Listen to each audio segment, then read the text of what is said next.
So if this comes up on your video on demand, you'll have to wait a bit before you actually see. But yeah, there's 9 collector boxes. There's a 10th. This one I've opened already, so we'll do a quick recap of that one before moving on to the live ones. But yeah, we're gonna look at all 10 of these. So yeah, this one kind of came earlier in the week, and I was impatient, so it got opened. The video's on YouTube, but I was gonna do a quick recap of like what was in there, like the not so relevant and the relevant for those who don't want to sit through a whole YouTube video. This comes actually from the set boosters. I'll just pop the list cards in there. So yeah, so these were the cards that were not super great from the first box. So like stuff like the edge foil slots usually super good, with one exception, which are these edge foil reprints, because a lot of the reprints aren't heavily desirable, and I usually play them in old border, so I'm not even personally interested. So the etched one usually gets a lot of the retro cards, but it does get some of these reprints.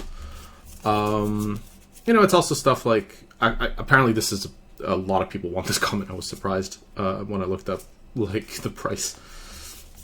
But yeah, it's mostly like, not that the cards were bad, but like commons, uncommons from the set. Nothing super fancy. If you really want to see these, you can look at the video. There's a foil seal of cleansing. I guess that's cool at the end. Yeah, 10 boxes of collector. Like, it's a lot. Basically, I've stacked store credit for months from Strixhaven. If I had a card I wanted to sell, I basically put it up on store credit, and all of that stacked up. So I got like 2 set boxes of the set, some pre-release packs. I won't crack the draft boosters, but we'll look at the promos from these. And yeah, there's 10 full boxes. So these were the cards I was like more interested. So these double-sided Fopter and useful back. Mind Collapse. So these have been left on my desk for a while. There's a slight curvature on the non-etch foils. The etch foils are actually super flat. So if you're interested in flat foils, I would actually get the etch ones. These are perfect. Like, yeah, well, the Eevee's is insane, but the set's new, right? So it's more like I want a lot of cards because I enjoy Modern, so I want a lot of cards from the set. So yeah, collector boxes I've opened 1, set boxes 2, and then I've opened the equivalent of a draft booster box, more or less, a little less. But these are like kind of the hits and highlights from box 1. First, the commons, uncommons. Prismatic Ending is getting up there, by the way.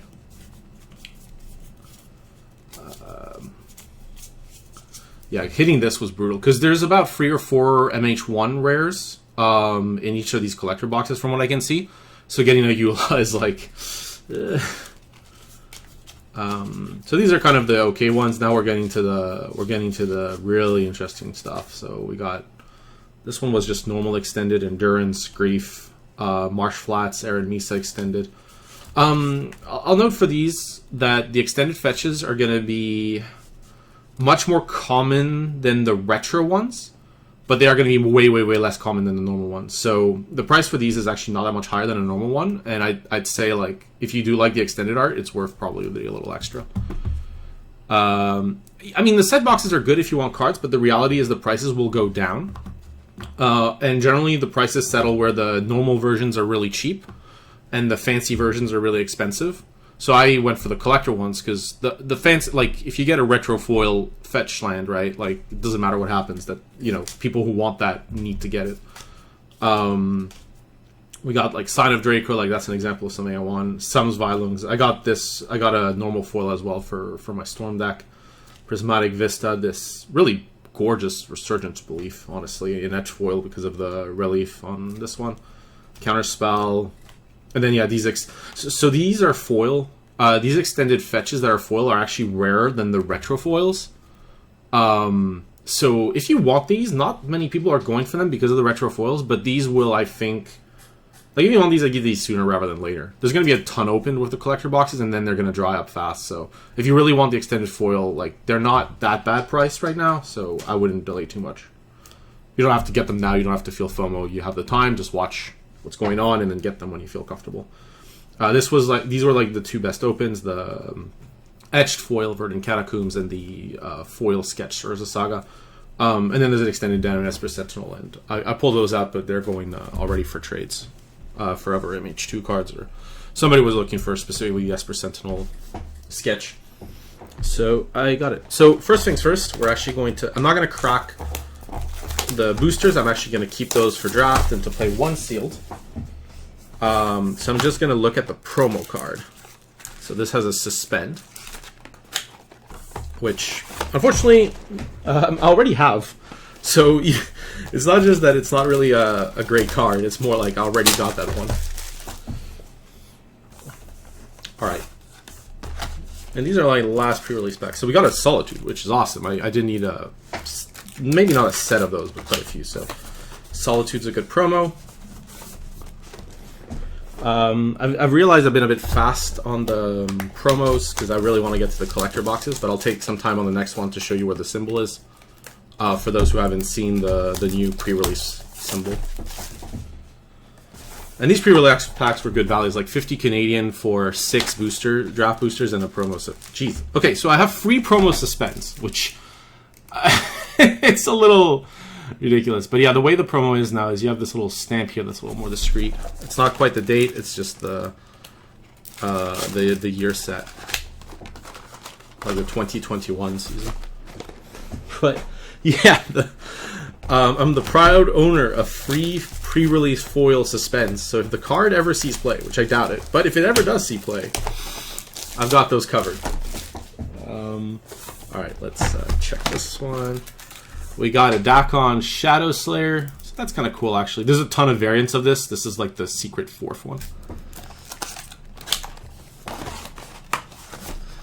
I don't think it's suspicious. I just think it's bad luck. So one interesting thing is that the Planeswalker, because of the number of variants, are actually going to be relatively common out of these boxes, collectors. The other thing I wanted to point out is somebody, like normally in collector boxes, the normal foils are worth a ton, not worth anything, sorry, in sets because the collector boxes have a bunch of foils. But you can't actually get normal foils in the collector boxes. Like they're all retro themed or sketch if they're rare. If they're common, uncommon, you can get them. So it means that like normal rare mythic foils, like the normal rare is only in set and draft. So they are way less common than usual. So if you are a fan of like just the regular art foil, there's not gonna be that much out there. So I would keep an eye because they're, you know, previous sets, they've been really low. So that your premium on them is gonna be very small. Like you're probably not gonna pay more than an extra 10%. But they're gonna be a lot rare because there's none in the collector packs. So that's worth noting. Lona's Cryptozoologist, that's a cool card to have. But yeah, if you're a fan of normal foils, like not sketch, just normal art foils, I would not be like even the normal foil fetch lines are not going to be that common. And oh cool, a Yavimata Cradle of Growth. This one I'm not going to necessarily keep because I have I'm looking for the retro one, but it's kind of nice. But yeah, that was why to show these pre-release packs were kind of nice. Is like especially in Modern Horizons 2, like basically. It was the same price to get 6 of those than a draft booster box, and you get 6 promos on top. Oh yeah, EDH Magpies, yeah. Also, the stores have sent me these. So, I ordered a bunch from one store. The other one didn't have any left, so I got 0, which was a little awkward, I'm not gonna lie, but I understand. I have like 7 of these. I really wanted to get a set of them for Modern. Don't sleep on Sanctum Prelate. It's been not seen a ton of play because it's not in the actual booster packs online, so people forget it, but this is a really important Modern staple. And it has gone up actually kind of significantly. So it's one of the better buy box promos, honestly. But yeah, so we're getting to the main event.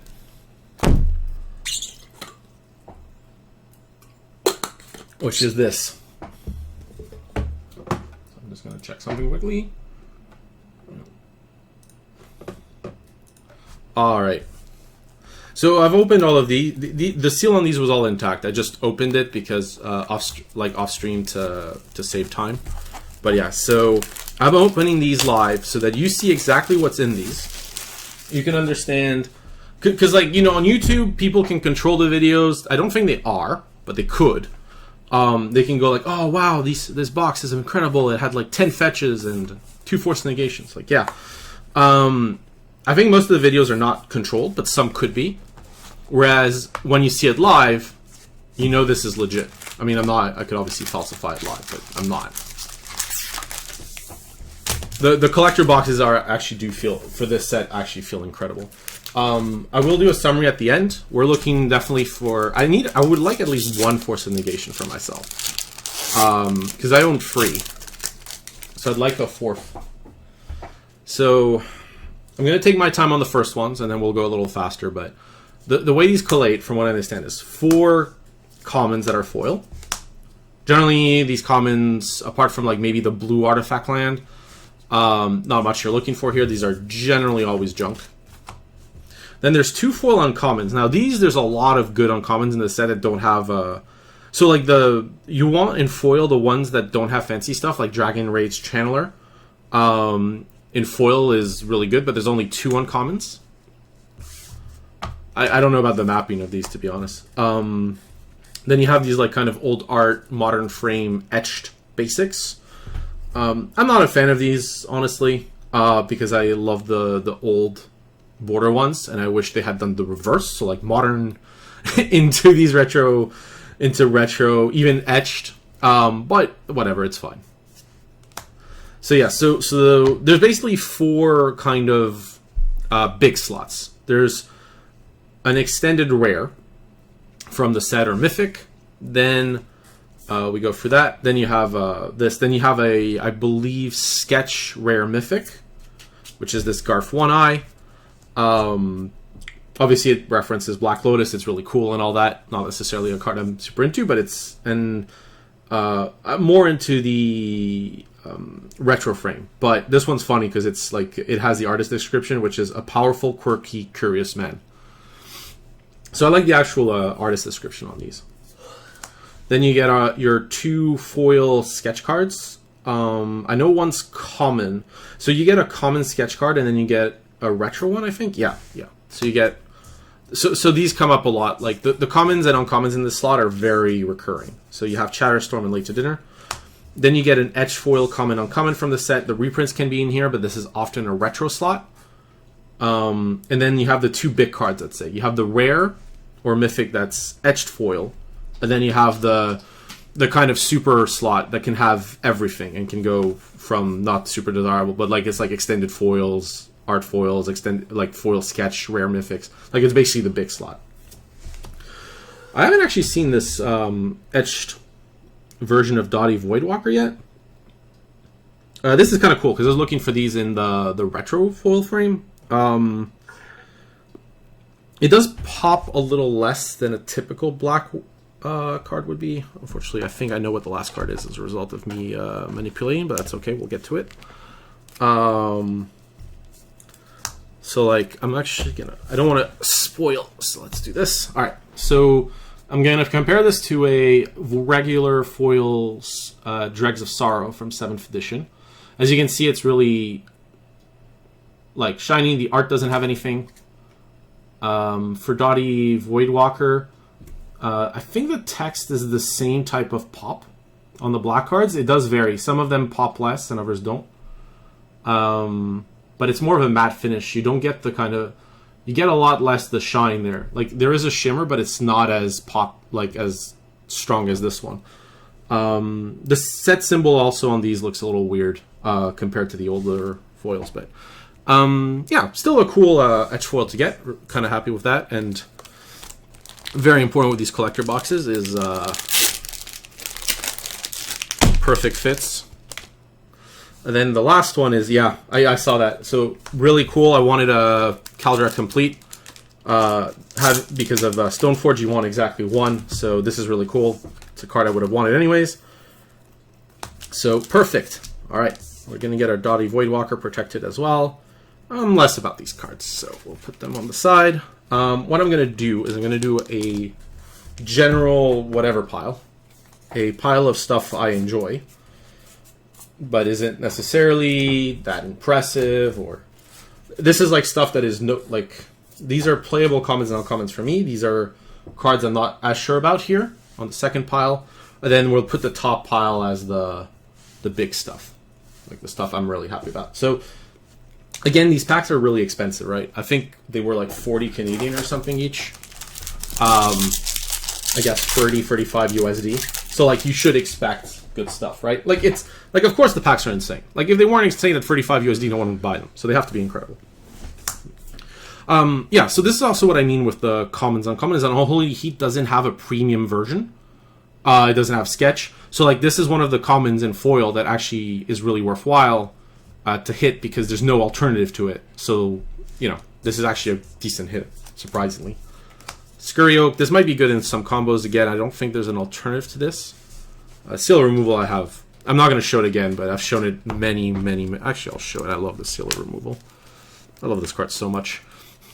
And I'm always playing this version. We might take it again as we get... Sorry. Alright. So the Saga. So now we got Unmarked Grave. Really cool and extended art, actually. This is one of the cards I think benefits a lot from the extended art.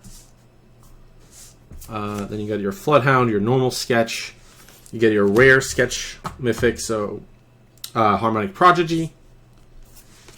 Then we have our... Yeah, so there's like 2 cards here that are common, uncommon, sketch, retro foils. You can get 2, I think, or 1 of each. So we have Goblin Archaeomancer and Kitchen Imp. Then we have our Edge foil common from the... or uncommon from the set. Then we have our big slots. So the rare is... Yeah, so this is what I mean with the reprint slots. Is like... getting one of these rather than the old retro frame feels really bad.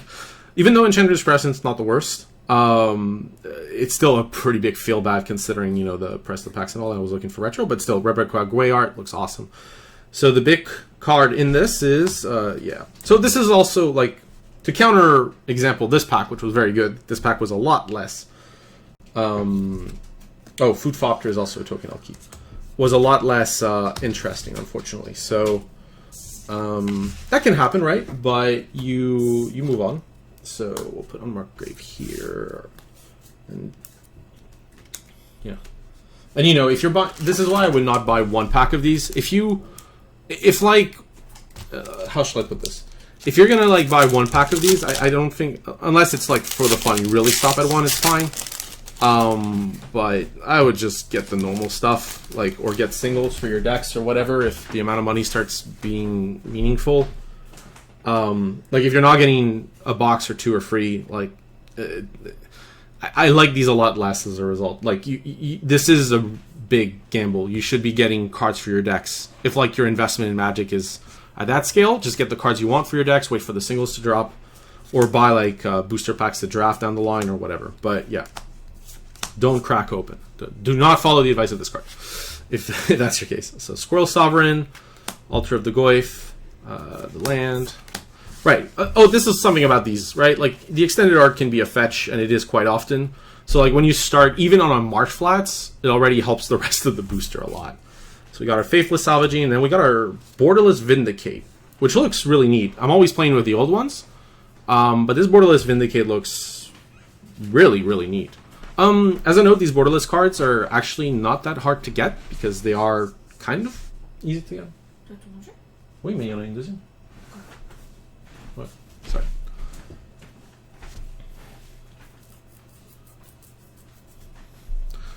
Yeah, sorry. So, yeah, these Borderless cards are actually not too hard to get, so you can wait on these, I think, a bit to get them. Then we get our common uncommons. Wow, this Mind Collapse is messed up. It's a little... Let's see if I can get you to see it.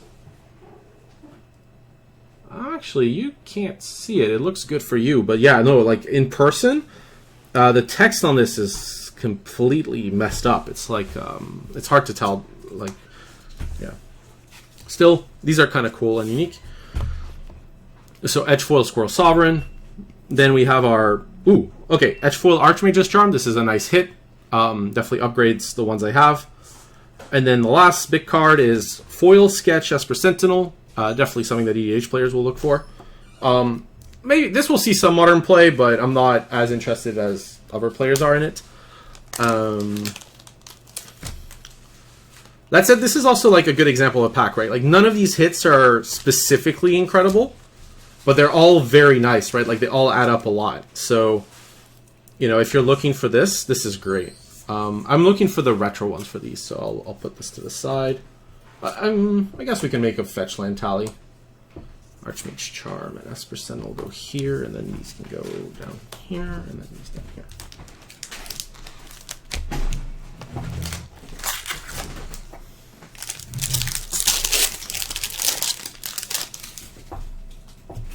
Alright, we got our foil blue land, Ornithopter of Paradise, Millikin, Epicure, Forest. We got Nettlecyst, which is a cool card for Modern anyways. I'll need some, but yeah, not ultra desirable. Obsidian Charmoss Stretch. I actually have a playset now of Obsidian Charmoss with the normal packs. Glimmer Baron, which apparently is worth a lot more than I thought it was, and this is the traditional retro foil one. Then we have Fairy Seer, the Modern Horizons 2 reprint. I guess this is good for Pauper players, because it was a common back then. Stepfru Etched Foil. Now we have our first big Etched Foil. So, yeah, the Vindicate Etched Foil, but yeah, again, I prefer the retro slot. And then the big spell, Gaia's Will Retro Foil, which looks really neat, especially with the pop on this. But I guess I wanted one of these just in case it could see play in like a Storm style deck. But it's obviously like not an ultra desirable card. It's something I would have gotten if I didn't have it. So still a lot of little things for me here.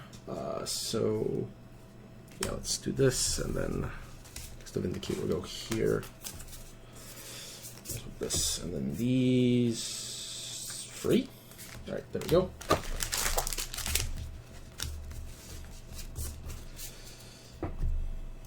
There we go. That's a better way to do it for me here. I'm actually going to put these boxes to the side. There's a lot of packs here. These boxes aren't very big, which is nice. But yeah, this is a lot of packs. I'm trying my best with my desk setup. All right. Let's go here. There we go. All right, next up. Yeah, this doesn't feel super great, right? We're, what, 5 packs in? This is the 5th pack. But, I mean, even then, you still get, like... The first pack was that good. I think this first pack was really good to start with. So we should, you know, it's okay. Like, there's a lot of packs to go. It's not a disaster. Plato Scorch, Slackstrider, Yustree's Fortune's Flame, Abundant Harvest. Oh, sorry. Okay, Fury Borderless is nice. I think this is one of the more underrated cards from the set. Everybody's like, oh no, it doesn't deal damage to a player. This isn't playable. I'm like, whatever. This is a free spell that can kill creatures. This is clearly very strong. I don't know why people are down on this card. I'm clearly playing this. I'm happy that I have it borderless. Scale Up. This is a card that I think the Will Hall experience will love to see. The foil retro Scale Up. Then we have Ephraim Sphinx. Not a desirable card, but super pretty. King of the Pride in Etch Foil. And now we're getting to our 2 big cards. Turak Dread Cantor Etch Foil. I don't particularly believe this card will see a ton of play, but it's nice to get a copy or two like this, where I don't have to expend for it, and if it does see play, I have access to them. And then the big, like, slot, which is not even... Oh, geez, that is one of the absolute worst possible ones. Magus of the Bridge. I have a set of these. It's a tragedy. I'll protect the Turak and the Fury, but the Embroidered Harvest is kind of nice. I just have the Japanese. I want the Japanese ones from Strixhaven. Yeah, that said though, this is what I mean with these packs. Is like, yes, the last slot can be horrible, but like in other collector packs, the last slot being horrible is a death sentence. Whereas in this one, you still get a Fury and a Turak, so it's not a total disaster. The Scale Up I'll keep. I don't believe much in the King of the Pride, but I guess some people do.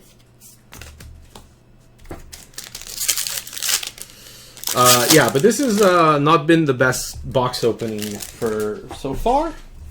We got a Construct Squirrel. Okay, close. Construct, anything else like playable would have been sweet, like food especially.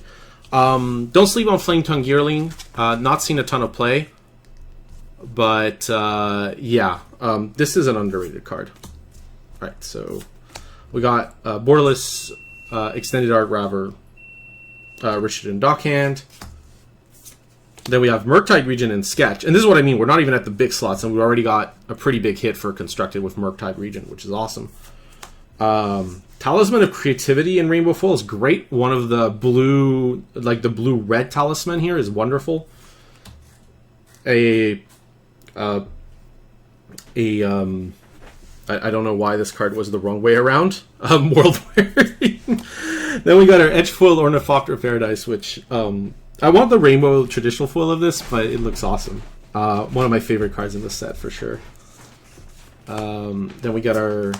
Yeah, come on. Okay, so this is bad. Like, every time I get one of these Edge Foil reprints, I feel super awful. Like, it feels like a real waste. There's a lot of retro frames here, and like, these feel like they're taking over. Alright. Oh, come on. I was so annoyed when I saw this card in the spoiler. Like, I know some people want this, but when I saw this, I was like, I just know that I'm going to open this instead of Force of Vigor or Negation every time. It's just... So, yeah.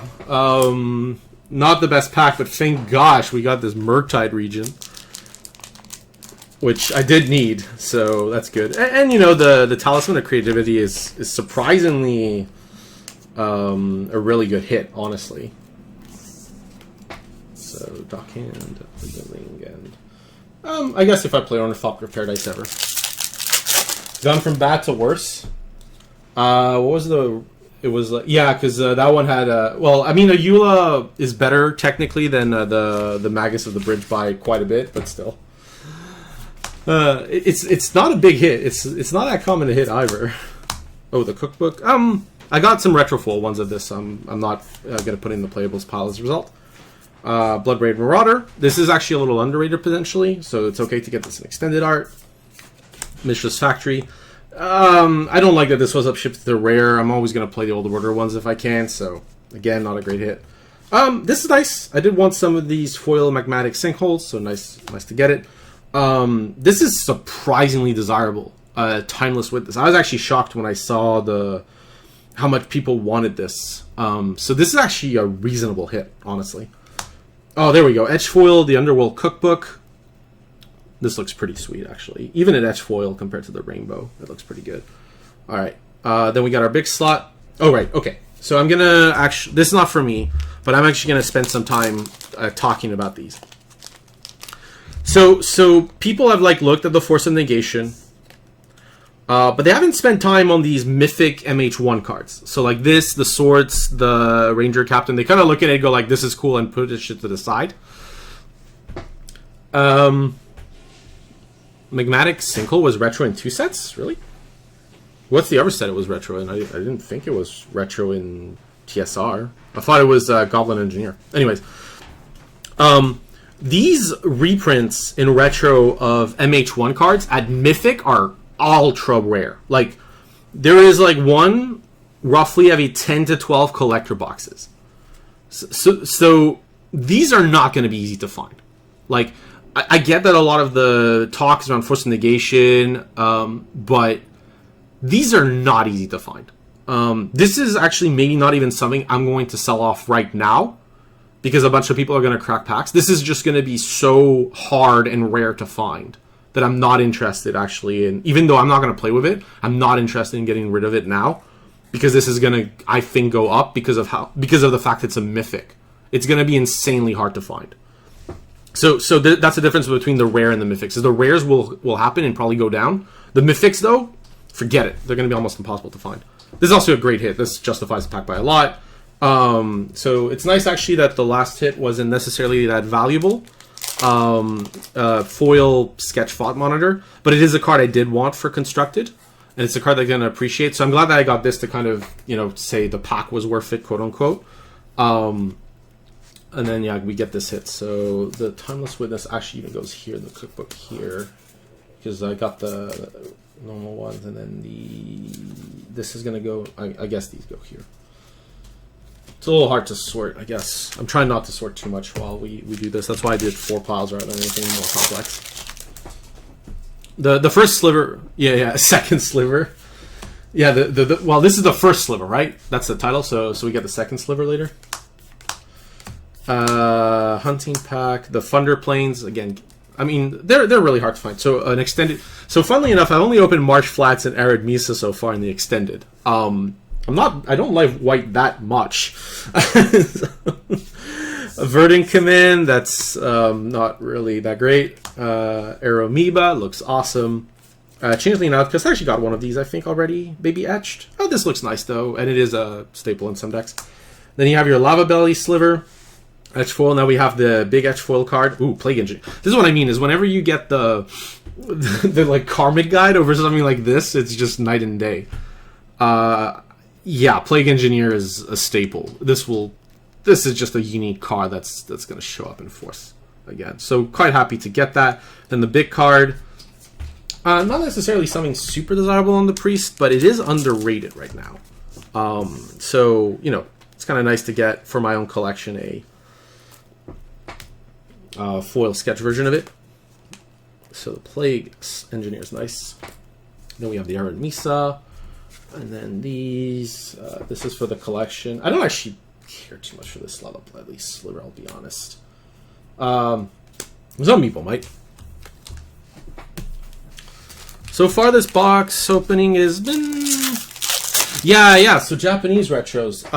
Funnily enough, a lot of the casual cards especially just aren't desirable in Japan. So I saw like a foil retro Chatterfang, Japanese, for like... With like the actual shipping and everything, it would be $10. You compare that to the North American market, and it's insane. So if you like casual cards, and you don't mind the language, buy them from Japan. Like if you're going to buy casual cards to have them for your collection, you can buy them from Japan much, much, much cheaper. Like it is worth the hassle of the import. Trust me. Like if you like casual anything, you should not be buying in North America if you can avoid it. Just buy in Europe or Japan. Yeah. Like, every time I go on a Magic Card Market, just get a friend in Europe to ship you cards. It is gross, like, the difference. Pure the Volatile Extended, I really don't care. I love the callback. It's just not a card I'm targeted on. Another Priest of Felrites sketch. We got our Violent Tumor, which is a unique effect, so it's kind of a cool one to get. Nested Shambler, unique, but not really something I'm into. Etched Foil Tide Shaper. This is really nice, and this is surprisingly desirable. Like, Merfolk players will want all of these old bordered cards. Mostly because it goes well with your old border Masters and your Lords of Atlantis, right? Like, you want it to match, right, with these cards. So yeah, these Tide Shapers are actually pretty good. Okay, so then we got wow, this looks dirty. Like, it looks like actual like dirt was littered on the card. It's really dark. Can you see it? Yeah, you can see that. I think it feels like it's dirty. Like it feels like it was scratched off or dirt or this is. I don't think all of them are meant to be. This looks like a toner error. Like it looks like when you print something and the toner's overrun. This is what it looks like. It looks like there's random toner on the card. I'm gonna have a secret fifth pile, which is going to be cards to replace. So I know that there was going to be printing errors pretty likely on these. So we're gonna let me think of a replace. I'm gonna get like a big. Let's see here. Yeah, we're gonna get like a big thing of this, and that'll be like 4 replacement cards. So this Territorial Cavalry will get replaced.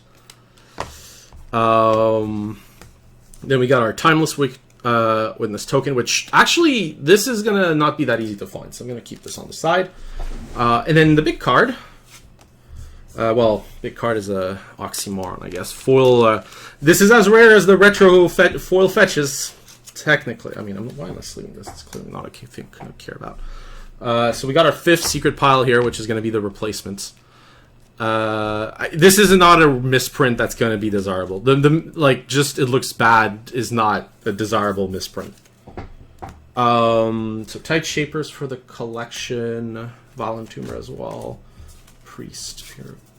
So yeah, this has been it's been one of the worst collector boxes I've seen, honestly. The first pack was really good, and then it's kind of gone down.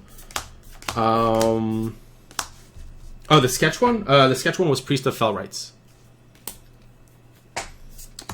All right, we got another Territorial Kavu. I'll need some of these anyways, so this is nice to get them. I did want them in retro foil, but I'll have to replace that one. We got World Weary, and we got our Borderless Cheddarfang Squirrel General. Looks neat, not for me. It might see some modern play, but I'm probably going to get those cheap Japanese retro foil versions for $10 and get rid of this while people want it. Anyways, let's leave this here. So then we got our Rakdos Headliner, foil sketch, looks neat. Probably not going to see modern play, sadly, but cool card. Faithless Salvaging. So again, you can get 2 sketch or 2 retro. We get our Etched Foil Aeromoeba. So now we get our Etched Foil Rare, which, Goblin Engineer. At least this one's Etched Foil, so it's not the same as the TSR one. And these are foil rather than non-foil, right? The TSR foil is really hard to find. But again, this is an MH1 rare. There are some MH1 rares I would prefer over this. I think I got the 2 worst ones, right? I got a lot of MH1 rares, but I got a Eula and Goblin Engineer. Then we got Void Mirror. Kind of cool to get this version, actually. I don't think I'm going to play many of these in sideboards. So getting this fancy one for myself for the time I do play in the sideboard is actually kind of neat. And this is also why I'm doing these collector packs rather than buying singles, I guess, is like you get 1 or 2 of the sideboard cards without having to fork over for them when you actually see play. I'm going to keep this for my collection as well. So Cheddarfang. I think Cheddarfang's a hit. It's a little hard to say if it is or not. It's I guess this is here. No, these are, sorry. There we go. All right, let's finish this box up. We got a lot more boxes to go. So bridge. I'll stop on the ones that I'll stop on the commons on commons when they're selling. So Profane Tutor. I think the extended and retro ones of these will hold because of this is going to see a lot of demand for casual play, I think, and it is actually playable. It's one of the few that's playable like as is. Like this could just see play because of the Suspend 2 not being ridiculous. So it's kind of interesting actually as a card. Imperial Recruiter. I did need these, so getting a borderless version is really nice. I didn't need them before, but now that they're reprinted in Modern. Marble Gargoyle, Lens Player, Etchfoil Nested Shambler. We got our Etchfoil Timeless Dragon. Still better than a Etchfoil New Border Karmic God. Also, call back to Eternal Dragon, kind of cool. Then we got our big slot. I'm not gonna lie, this is not, when I started cracking these packs, this wasn't the one I was hoping to get a double of in the same pack. You know, I was hoping for other doubles. I'm not even sure if this is like that big a hit, honestly, the Imperial Recruiter. I'm just happy about it. Well, actually, this is perfect. You get to see the differences, right? So you see like the green on the white. The white one is more shiny. Actually, we can do a really cool thing here and compare to this. So let me see if I can do this properly. Oh yeah, it's gonna look like night and day. Well, so one thing is I do like the retro borders and all that, but they have foiled the art on the collector packs. And it's not like the old ones were. The fact that they foiled the art makes it look not as good. If you really want these in the best possible condition, you need to get the Japanese set ones. I'll give you some perspective on that if I can find it.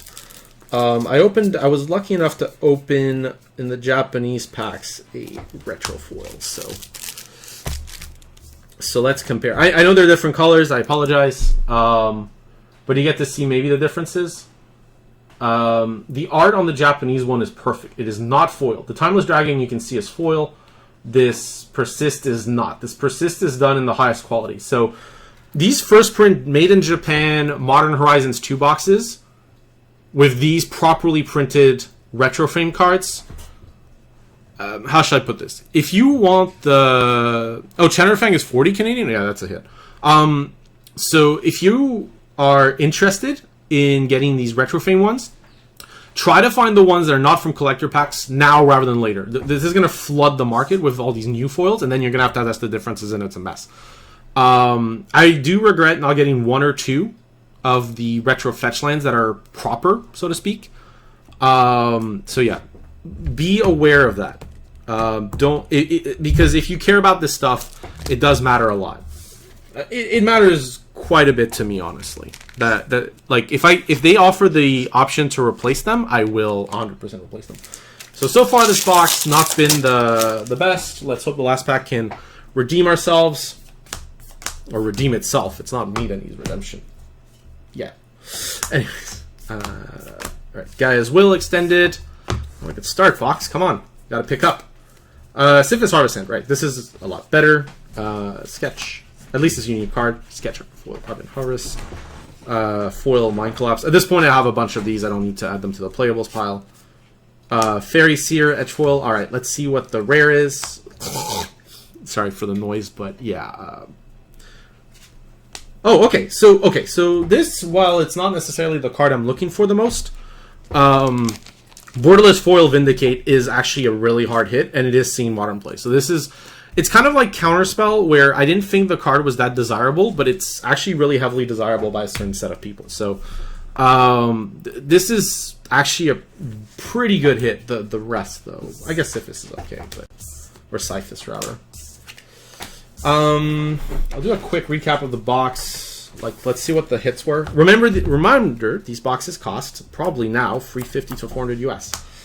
So we got our 2 fetch lands. 2 is a lot lower than average. These boxes are meant to get a lot more. Yeah, 30 for this is foil. So these are like kind of the hits. Just to sum up quickly. I'd say like the first pack was by far the best. Like hitting these two was insane. Like the Etch Foil Dottie Voidwalker and the Foil Caldera Complete. Like prices are going to go down. If you were to look this up, I think the prices would match the price of the box, but the prices are going down. So I think the stuff that's going to hold value is like Caldera Complete in Foil Sketch is not that easy to find. I think this card is pushed. The fact is you can just play this in a normal deck and it's really good. And so like cards like this that are like pushed rate and also have an impact, like a relevant impact, right? Like basically you have a ley line in play with this. And if the ley line's not relevant, you have a third effect. So it's like a beater or the third effect and it's a ley line at the same time. Like this is a really, really, really powerful modern card. The only thing that stops it is double black. And the fact that they also made Turak. But yeah. So, I don't think this is the best box, but there are some saving graces, like a lot of medium good hits. Like, they are all reasonable. Some really nice things for me, like the Plague Engineer, the Foil Void Mirror, the Thought Monitor, the Murktide, like a lot of playable modern cards. And then you have, like, kind of this First Sliver Esper Sentinel. So, like, it does add up, which is why these collector boxes do work out. So, it wasn't, like, the worst, but yeah. So what I'll do now... yeah, but there was a lot of draws. I guess Garf One Eye isn't the worst, but like a lot of this is just fine or like fine. There's nothing super impressive in there. What I'll do for the next boxes is I'm going to make a second pile here, and these will stay as they are. So I can do a big recap at the end, but I'll do a recap per box at the end like this. Oh yeah, Dottie Voidwalker. Yeah, the pre-order price on it is really high though. I thought the pre-order price would be lower. Because of how high it is, you should wait up a bit. Because it is a rare. If you're just looking to play with Dottie Voidwalker, you can just wait, I think. What I'll do as well, I mean, you saw from my first box, I'm not manipulating things. No one's manipulating Ayula, the First Bears, and Chainer Nightmare Adepts in Etch Foil. So what we'll do is we'll leave the packs here, though. So that way, you're safe. Yeah, sort of, yeah, like all these fancy cards, like Retro Foil and stuff, like will hold, I think. Because they're not that easy to get. If you can get the, like, yeah. Yeah, like that was the thing, is I saw the Japanese retros, and I don't mind the thing is I'm going to need fetch lands for myself. So I'm not going to sell them, right? They're from my collection. So I realized the language doesn't bother me. And, like, the etched... Yeah, so, like, there's... I saw Etch Retro Japanese fetches for about 100 Canadian each. For the blue ones, for Misty and Tarn. Arid Misa was nothing. It was like $20. So like that stuff I'll get. I don't mind them in Etch, honestly. It's not a big problem. Alright, so Zabaz the Glimmer Wasp. Flametongue Yearling, this is nice. I actually prefer this to the foil, honestly. The foils from Collector Boosters, the normal ones are average. Verdant Command, again. Zabaz I did want for myself, so yes, it's... So this is the proper foiling Lava Belly Sliver. We got a Marble Gargoyle. Then we got Etched Foil again, Ornithopter of Paradise. So now we got our Etched Foil Rare Mythic. So another Dotty Voidwalker. That's good. I'm going to have a set of these because I also bought a... This is going to be nice. I'm going to have a full set of these. I'm kind of happy. I bought one. I got two now. Sweet. And then the big slot. Come on. I have enough suspense for a lifetime. So many suspense. Alright, I need to remember to do 2 piles. So...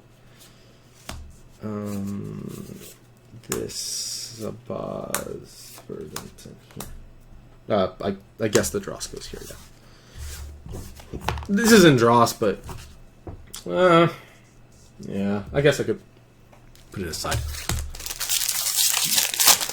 Non-foil. Yeah. I wouldn't get the retro ones locally. Like, people haven't understood how rare the normal retro ones are, because they only appear in set and draft boosters. They don't appear in this. So the normal retro ones are actually super rare. I got a Verdant Catacombs, and like it's surprisingly tough to get those. Oh, sorry. So again, blue foil, Affinity Land, Inevitable Betrayal. This is I'll want some, but yeah. Another Priest of Felright, so we're getting our set. A Changeling Outcast, Lens Flare. Liquid Metal Torque doesn't target lands, but still really cool. Kind of Mirage-esque art. And we got a Sanctifier in Vec. I'm not as big a believer in this card as a lot of people are, but still cool to get the retro foil version. Obviously this pack wasn't great, but that's fine. Alright, so... Priest will see play anyways, so yeah. There we go. But yeah, so far, so not great.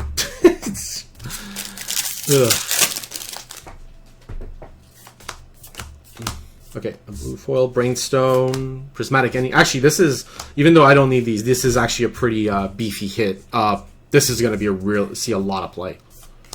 Another Dotty Voidwalker. I think this is my 5th or something. I have 2 extended ones. So I'll be trading these away, but this is obviously a good hit on the extended. Cabal Coffer. Jeez. This actually looks gorgeous. This I'm not going to keep this, but this looks beautiful. And this is also what I mean with these packs is, you know, like sometimes you get one backpack and then you got a pack with multiple good rares and it makes up for a lot. Like a lot. Yeah, okay. So, looking good. Okay, this Mind Collapse is even more messed up. Like, I could just have a playset of these messed up Mind Collapses. Nested Shambler and Etch, then our Rare Etch, another Archmage's Charm. Obviously, there's another blue card I'd prefer, but it's still nice to get this one. And a foil Sketch Obsidian Charma. A Treasure Germ is actually a good hit. I mean, Charmal's fine. I'll need some. I'll probably keep that one.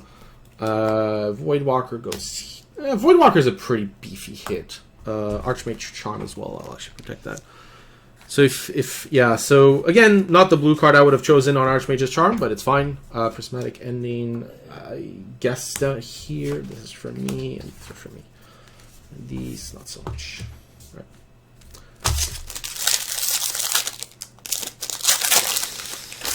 All right, let's see here.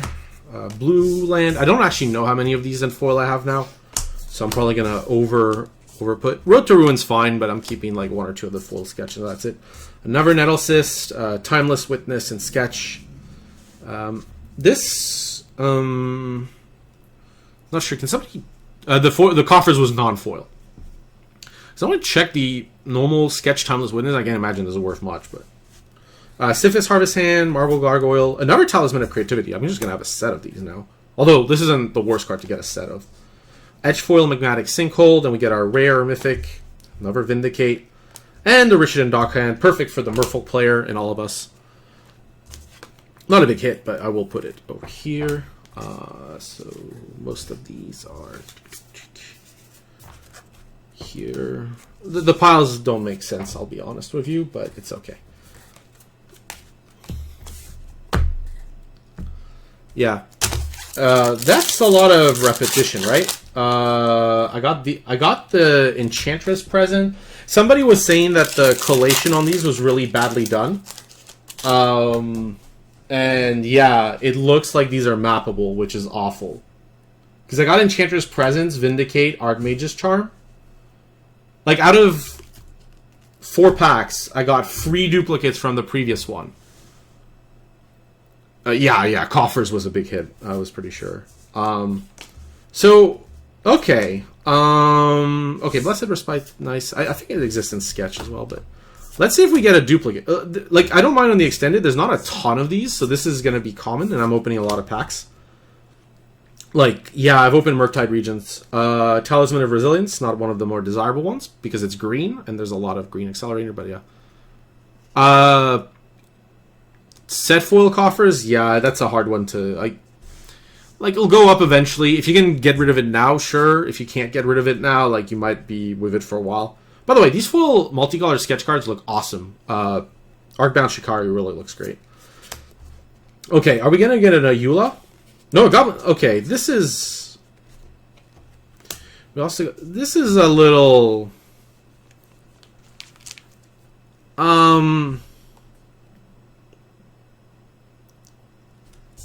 Yeah, this is not good. Like, this is not a good thing. Because I stacked these from the same person. So clearly these were stacked together. So their collation's not done well. This is very problematic. Like, I can't actually understate how problematic this is. Like, you're getting video evidence, potentially. Like, if one of the next boxes also has the collation, like, 2 can happen, right? But, like, this is not good. Like, yeah, this is really not good. I'm not going to sugarcoat it. I already have these in retrofoil, by the way, so I don't need this one specifically.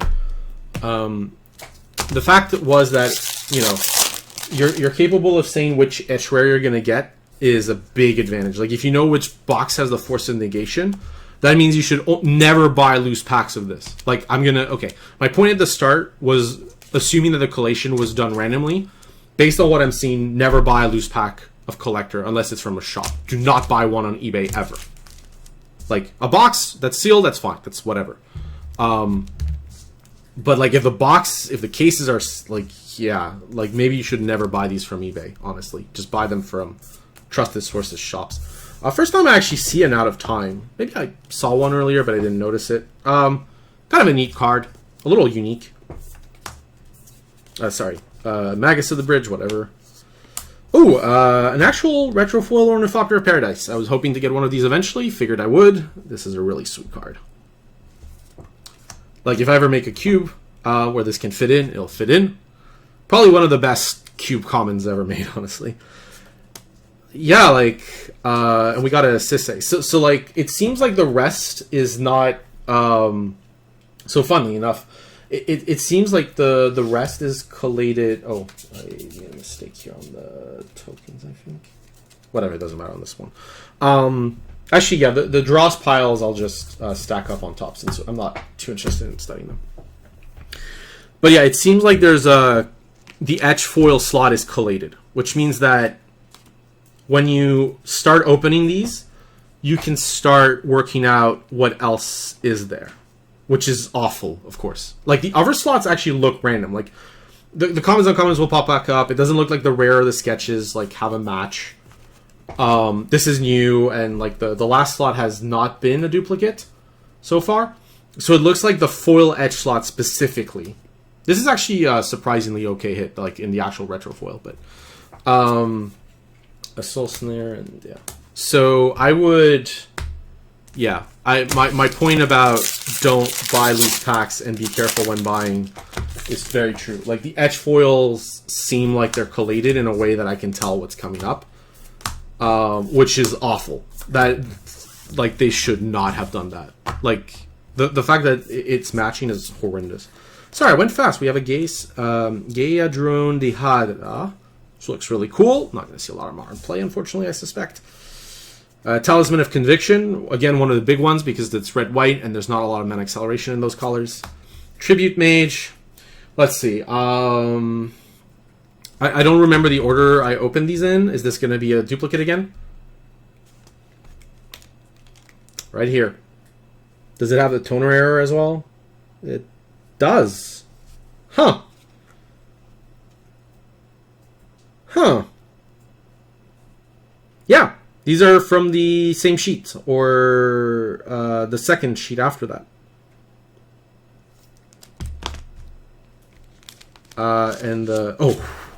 This is nice though. This does make up for a lot of the horror. I would prefer retro, but yeah, foil, extended art, Misty, really nice. Yeah, that's a great hit. But yeah, this is this etch thing is actually kind of cutting me up. We're gonna see if we get even more on the future boxes. Tribute Made It also was a decent hit. Sorry, so these are for collection. These are for here, and this is obviously a huge hit. But yeah, the fact that I'm getting the same etch foils is not a good sign. Like, obviously, if you get the Force of Negation one, it might mean we get the second sliver, which would be cool. I mean, somebody was joking about it earlier. I mean, it could easily happen. Peer the Volatile, Ravenous Squirrel, Thought Monitor. This is kind of nice. Sudden Edict. Sketch Foil. Ooh. I actually ordered a set of these because they were $5 each, and now they're going up and up and up. But this is surprisingly a really good hit. Thought Monitor is also nice for me, even though it's not worth a ton. Mind Collapse, Etched. All right, cool. So I didn't see the next card. This is actually, yes. First off, I'm happy because this isn't the same hits. This is a different hit. It's not collated as the other ones were. Yeah, this looks awesome. I have the Borderless one somewhere over here, I guess. Borderless. Yeah. I love some of these cards I actually like that they're in two forms. Like this one, because you can choose from two different awesome pieces of artwork styles. So yeah, I really like that. I'm obviously choosing this one, but this looks awesome too. So I'll put back this thing here. So, and then our last card. I'm not a big diamond line believer, even though I have some Lion's Eye diamonds. It does look cool in retro foil though, but yeah, not a big diamond line believer. So Zweilung is definitely big. Ending it's probably the only uncommon I'd put up here. Sudden Edicts for me. Mind Collapse, I have a ton. Ravenous Squirrel, Thought Monitor. Thought Monitor is actually, I do want a set of them at some point, so I will open them. Okay. Profane Tutor.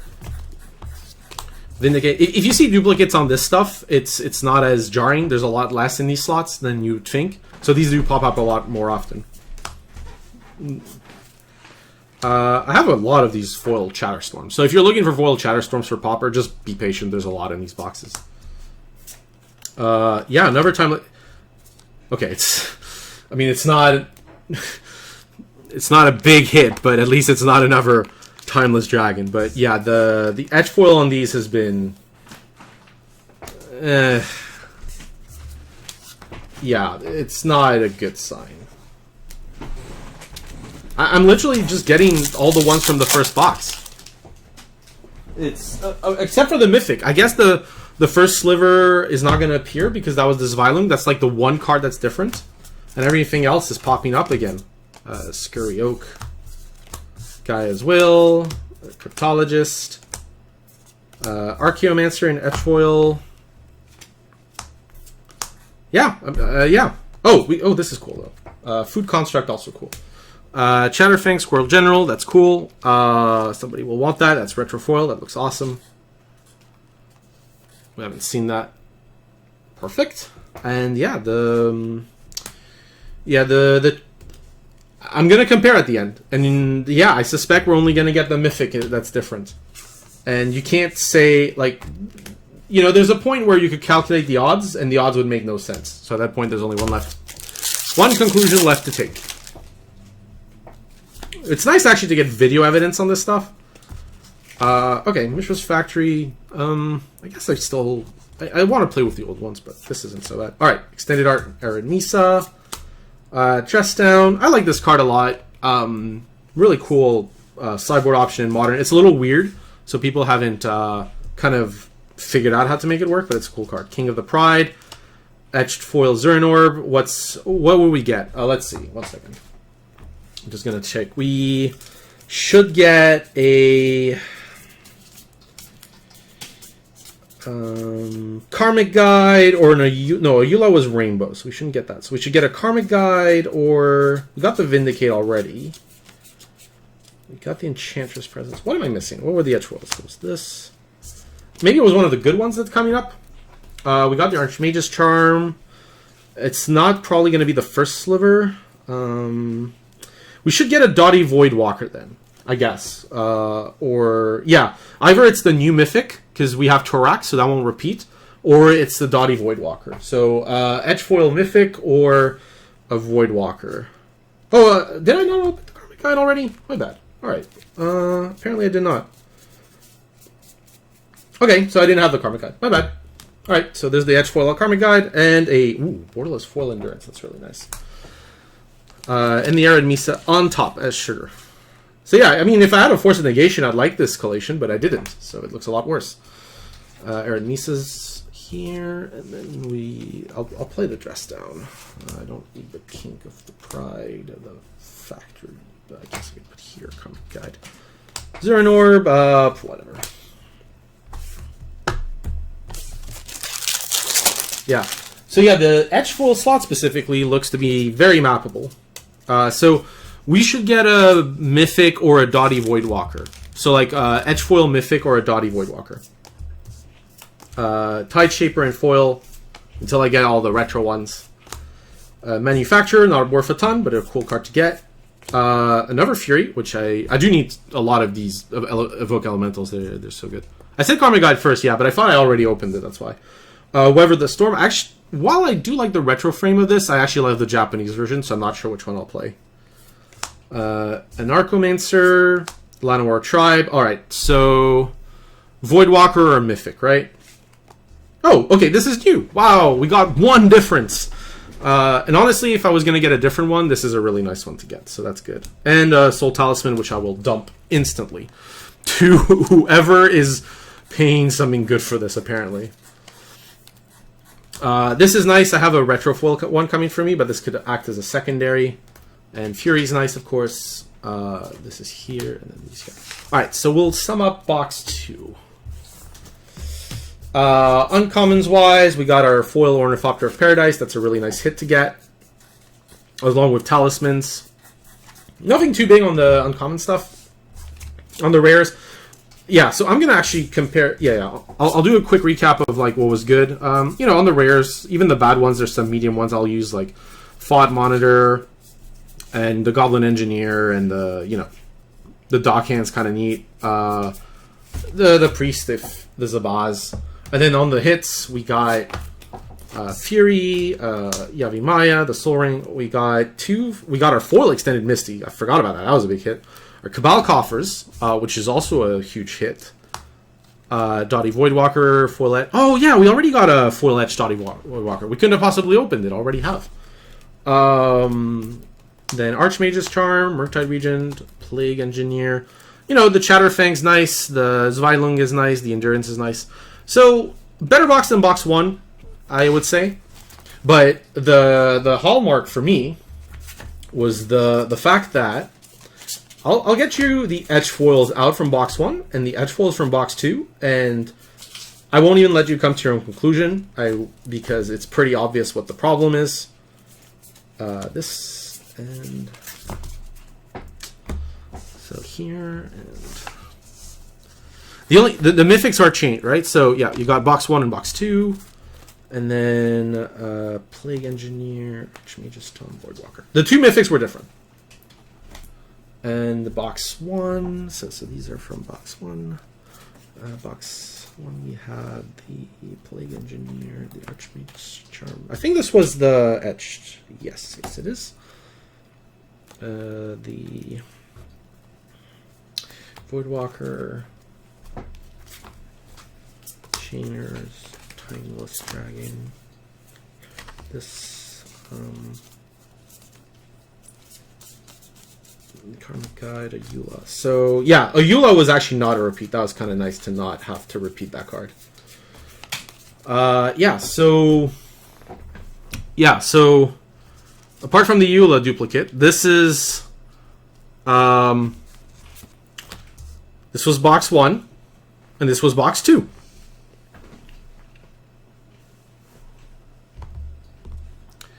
I mean, you can take a screenshot, you can clip if you want, but I don't think the collation was very well done on the etch foils. Like, you saw it live on camera, no trickery. I just opened these, and 1 rare was different, and 1 mythic. I can't imagine that my luck is that insane that I would open exactly the same. It makes no... Mathematically, you could calculate it. It would be insane odds. So... The fact as well that the 2 Territorial Kavus have toner errors on them. Yeah. So I'm going to actually... One thing I'm going to do... I'm going to actually stack up anyways these before the next box. But one important thing I'm going to do... Actually, I should put these up here, and I should put... Did I? Okay. Yeah. But yeah, one important thing I'm going to do is I'm going to put these 2 boxes to the side, and I'm going to contact customer support about it and say, here's video evidence, this is ridiculous. They are, I'm not going to talk, yeah, they are from the same batch as well. So let's see, what's the same batch? Okay, so this box is from the same batch, and then the next 2 are, and then it changes. No, it's the same batch all around, right? Okay, so that code is not the same. I bought these from 2 different shops, so they shouldn't all have the same code. Unless all of Quebec has these boxes, in which case, if all our province is basically stuck with these, it's going to be really brutal. Alright, let's continue. I'm going to drink some water.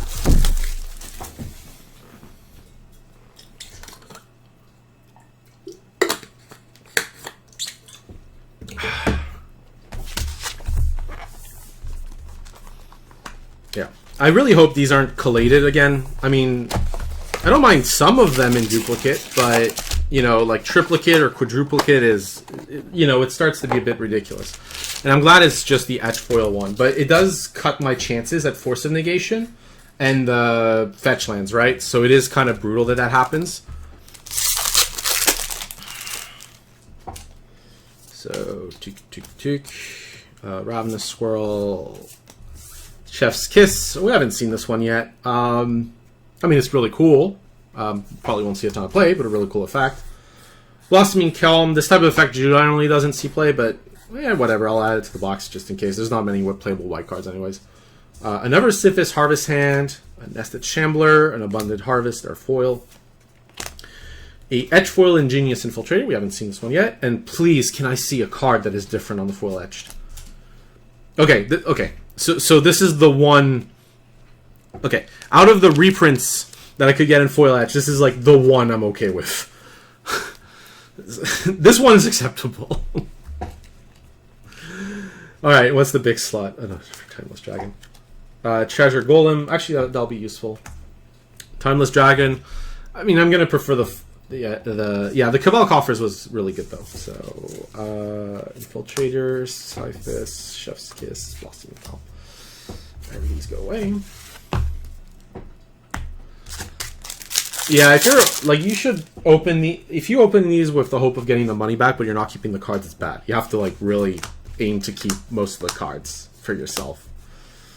Out of Time, Rise and Shine, so both our extended and our sketch weren't anything to write home about.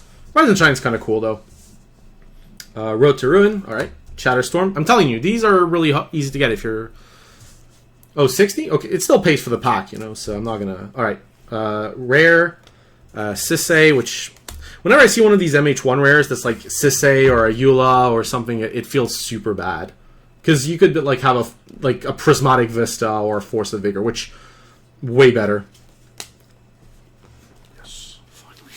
Finally! Jeez! I've been looking... The first foil. There we go. There we go. The first foil retro fetch land. It took it's our third box. We finally got one. And it's proper foil. It's not the... Well, I mean... My bad. It is semi-proper foil because it comes from a collector booster pack, so the art is foiled up. Still perfect to open this. I'm happy for myself to have this in the deck. But yeah, if you can find the set ones, do. But this still looks really nice, honestly. Obviously an incredible hit. We have a Squirrel Crab. Sounds like a creature from the depths of hell. Alright, so Shatterstorm. Then we have our Sisei, whoever, like Captain. Then these go away. We can trade for a non-foil version. Nah, I'm good with this. This is good. Flame Tongue Yearly. Abiding Grace as well. I think this doesn't have a sketch version. This is actually the fanciest version of it. Diamond Lion. Solitude. Okay, so this is a really nice... Yeah, the fact that you have 4 places you can hit really helps these packs, right? Like, it's very hard to get a disaster pack because you need to fail 4 times, basically. Which is possible. But, yeah. Solitude in, like, this is awesome. Another extended art... retrofoil Glimmer Bear. That's great for someone. Honestly, this Snow Snare looks great. I know it's not really playable in Modern, but this looks amazing. Shenanigans in the etch foil. On the red cards, the etch compared to the normal foil is really... Like, I found the red foil cards to be really iconic. Like, really glaring and super powerful. So, like, I definitely have a preference for them. Like, the color on these just feels much better. So I think for the etch foils, the lands look good. The white and red don't, I feel. The blue actually looks pretty good. It's a little less, but it's still really nice. All right. So Shenanigans. The artifacts look a little weird and grainy, to be honest, but they actually don't look so bad. They lose a lot of their vibrancy. And, well, I would have preferred this in foil, but retro. But still, Borderless, Shardless Agent, that's foil. This is actually not that easy to get. So if somebody wants this, these are super, super rare. And they will see Modern play, so quite desirable. The Void Mirror, I guess for myself. So this was, nothing like insane that was opened, but the combination of Solitude, Shardless Agent, and Void Mirror does, like, add up. Shenanigans. So, sorry, this pile is starting to get large, so I'm going to move it away. There we go. These go away. Diamond Line, whatever. Glimmer Baron. Yeah, Soul Snare. I guess Soul Snare, unfortunately, I'm not going to play. I guess if I am going to play a Soul Snare, I'll put it here, just put one to remember it's an option in Modern. There are maybe some weird decks that want this. Rift Sower. Rift Sower is really cool and doesn't have a variant, and it's unique, so I'm going to actually highlight it. Mock Salvage. Unmarked Grave. Extended. Salvaging. Magus of the Bridge. I have, like, a ton of these, unfortunately. Soul Hoarder in Retrofoil looks really nice. The gold ones I do actually like. I like them better, I think, than most people. So this is actually kind of nice to add. Late to Dinner, Netchfoil or Ornithopter Paradise. At this point, I'll get my set. Yeah, this is no. This is no bueno, as they say. I'm sorry, just... Yeah, no, I'm not a fan of the etching on this card, and it is a reprint. And a foil Unmarked Grave extended art. I don't think Unmarked Grave is actually available in Retro, unless I'm mistaken. That said, this was obviously not the best pack. But still... Move on. the foil Scalding Tarn, you know, kind of makes this box great. The Soul Hoarder is 15. I can't imagine that's the buy list price for it. But yeah, Soul Hoarder is a very desirable card, so I guess that version. Quirion Ranger is apparently not nothing. Ooh, wow, yeah, this is, okay, so this is what I mean with the extended slot is, like, from time to time you get a fetch land, and it looks great. I'm actually going to sleeve up the Verdant. Ground Shikari, Dress Down, World Weary, Underworld Hermit, Curator. So let's hope that the rare Mythic is good. Oh my god, yes. This pack. Alright, there we go. Box 1 and 2, let's forget about it. We're now in a new paradigm. The new paradigm shift is we open 2 fetches in a booster and a Force of Negation with it. That's the new world we live in. Hopefully this box gets duplicated a bit. I'm okay with that part. Just, yeah. Okay, I'm not gonna... Like in French, the expression is je devrais pas faire ma fine bouche. Obviously, I would have swapped these 2 specifically, but I don't care. Like, it doesn't matter. I'm really happy about the Edgefoil Force, the Arid Misa, the fact that there's a Verdant. This pack alone almost justifies the box, and there's the Scalding Tarn as well. So this... more cards to trade for non-foil fetches. Actually, honestly, the retro fetches that are non-foil, they are not going to be easy to find. So if you get, like, if you have store credit hanging around on, like, a smaller end shop, get the retro fetches at the right time. Because in Japan, the retro fetches are roughly the same as the etch foil, more or less. Not almost. Like, they are as much, at least, normal retros as extended art forms. But yeah, this is great. Alright. Adding free to the top pile feels great. That was a pack for sure. Alright. We're making up for pack 1's disaster. Pack 1 and 2's collation disaster. Moving on to better things. Resurgent Belief. Counterspell Borderless. Some people like these borderless non-foil counterspells. Yeah. It's impressive. Yeah. Yeah. So I don't think it's that bad, but like on the blue card specifically for the Force of Negation, when I look at it, the rainbow foil is a bit better, but not that much better. And in a sleeve, this is going to be impossible to tell. So it just meant more slots. But yeah. Okay. Borderless counterspell, not a bad hit. I have the Japanese ones, but. Galvanic Relay. You haven't seen this. Oh, Generous Gift. That's actually a really... I have a bunch of these already. I'll add one last one to the collection. But Generous Gift, really nice. I did need some... I did want some of these in retro foils, so I was hoping to get them, which is good. We got our Monoscallion. Then we have our... Oh my god. Alright. Jesus Christ. I'm sorry for the Christian whatever swear. It just used to... like. Yeah, you should get the foil etched forces at that price almost. Alright, this is foil etched, not the actual last card, which is rainbow foil. So I was talking about how hard these MH1 mythics are to get. This is going to be, I think, out of everything in this set, the most, in rainbow, like in etched it'll still be worth a lot, but I think this is going to be the most expensive card in Modern Horizons 2, down the line. There won't be a card that's pricier than Urza Lord High Artificer, I believe. Because it is only in collector packs. It's 1 in 12 or something collector boxes. And it's a very desirable character. It's super hard to get. It's a mythic. Like, everything about this. This is the... I think this is the card of the set. This is more... like, this is the best open I could have had, I think, long term. So, yeah. I mean...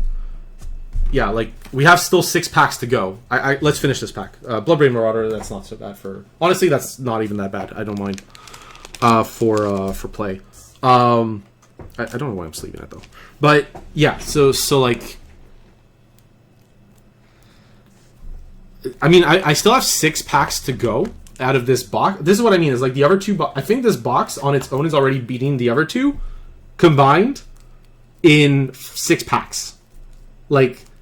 Just 2 rainbow fetches and a Force of Negation and an Urza Lord High Artificer. I mean, there were 10 boxes. I was hoping for... I think the first box I opened that was off camera, like with... Well, it was on camera with YouTube, was like medium. The first two were obviously awkward because of the edge foiling, and this one is just off the charts insane. And I only have half the packs. Monoscalion, I don't think I'm going to play this. The activation being 1 mana really kills the playability of this card. Generous gift though, that's nice.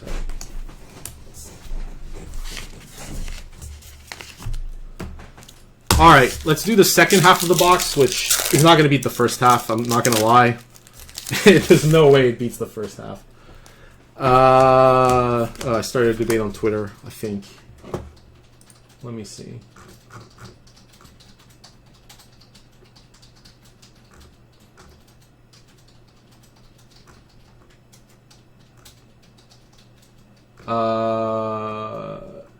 Okay, yeah. So like I was making a point about the pro circuit that it helps. It helped with recruitment and employee morale at Wizards, I suspect. So like doing things like cutting the world's prize pool from the announced $1 million to 250K actually has a lot of wide-reaching implications. That not just from like basically it means like it reduces the value of invites because you're never confident that what you're invited to will maintain to be what it's supposed to be.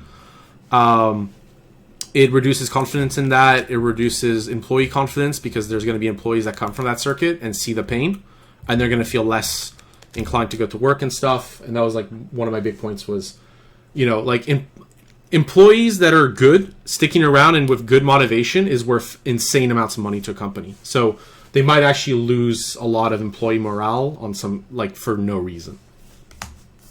Which is a different argument, I think, than most people will make. Anyways, back to the box opening. Asmore. I'm not going to pronounce it. I actually ordered 4 retro frame art Asmores in foil because those are the ones I'm going to play. I got 4 cookbooks, 4 Asmores, 4 Blazing Root Wallas. I love this card. I love a lot about it, so that's why I got the fancy versions. Sudden Edict and Sketch, General Ferocious. I think I should have my set of these.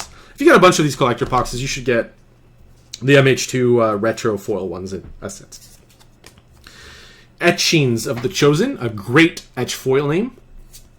Sterling Grove, so I'm going to always play the Invasion one, I'm sorry. This art is great, but let's be real. Force of Vigor in the Rainbow foil. Pretty good pack as a result, honestly, just for this card. The rest like make little nice additions. So the Arcancer, the Sterling Grove, nothing's gonna beat the old retro frame foil of that. I should really have easier access to these. Do I still have it here? Well, I have the Vindicate. I can show you that. Oh yeah, the actual worst etch foil you can open is the etch foil Fire Ice. That's like the actual literal worst. Since nobody, because it's a rare. I don't know where I put the Sterling Grove. Not sure. Okay, Sterling Grove is somewhere. I might have put it away already. I have a foil Sterling Grove somewhere. But yeah, obviously not the most insane pack we've had this box, but still really nice because of that Force of Vigor. Actually, I almost prefer the normal art foil to the sketch one. The sketch one is I think, more distinct. Do I have the foil? Was the foil sketch this box or another one? I also want to be mindful of time because I don't want to... I want to take my time on this box opening, so I don't want to rush at the end. Okay, was probably the previous box? Oh, no, it would be down here because it's... that's the sketch. I thought I opened it this box. I'm wrong. Okay, it was probably the previous one. It's okay. Yeah, the art, I think, looks better. I think the sketch is a lot more striking, but yeah. What's still $10? Sterling Grove? Shit. Like, yeah, look, the price on these cards is too high. Like, a lot of the... And let's be honest, the retro foil fetches aren't the ones going down. Let's be real. Like, retro foil Misty is not the one that's losing value out of these packs. The ones that are losing value are like those $5 to $10 cards. So this is a good example. I'm getting rid of this like instantly. Like, just dump it like a hot potato. Borderless Shardless Agent. I can't actually get the retro one here. The retro one is rarer than the borderless one, normal. But yeah, still.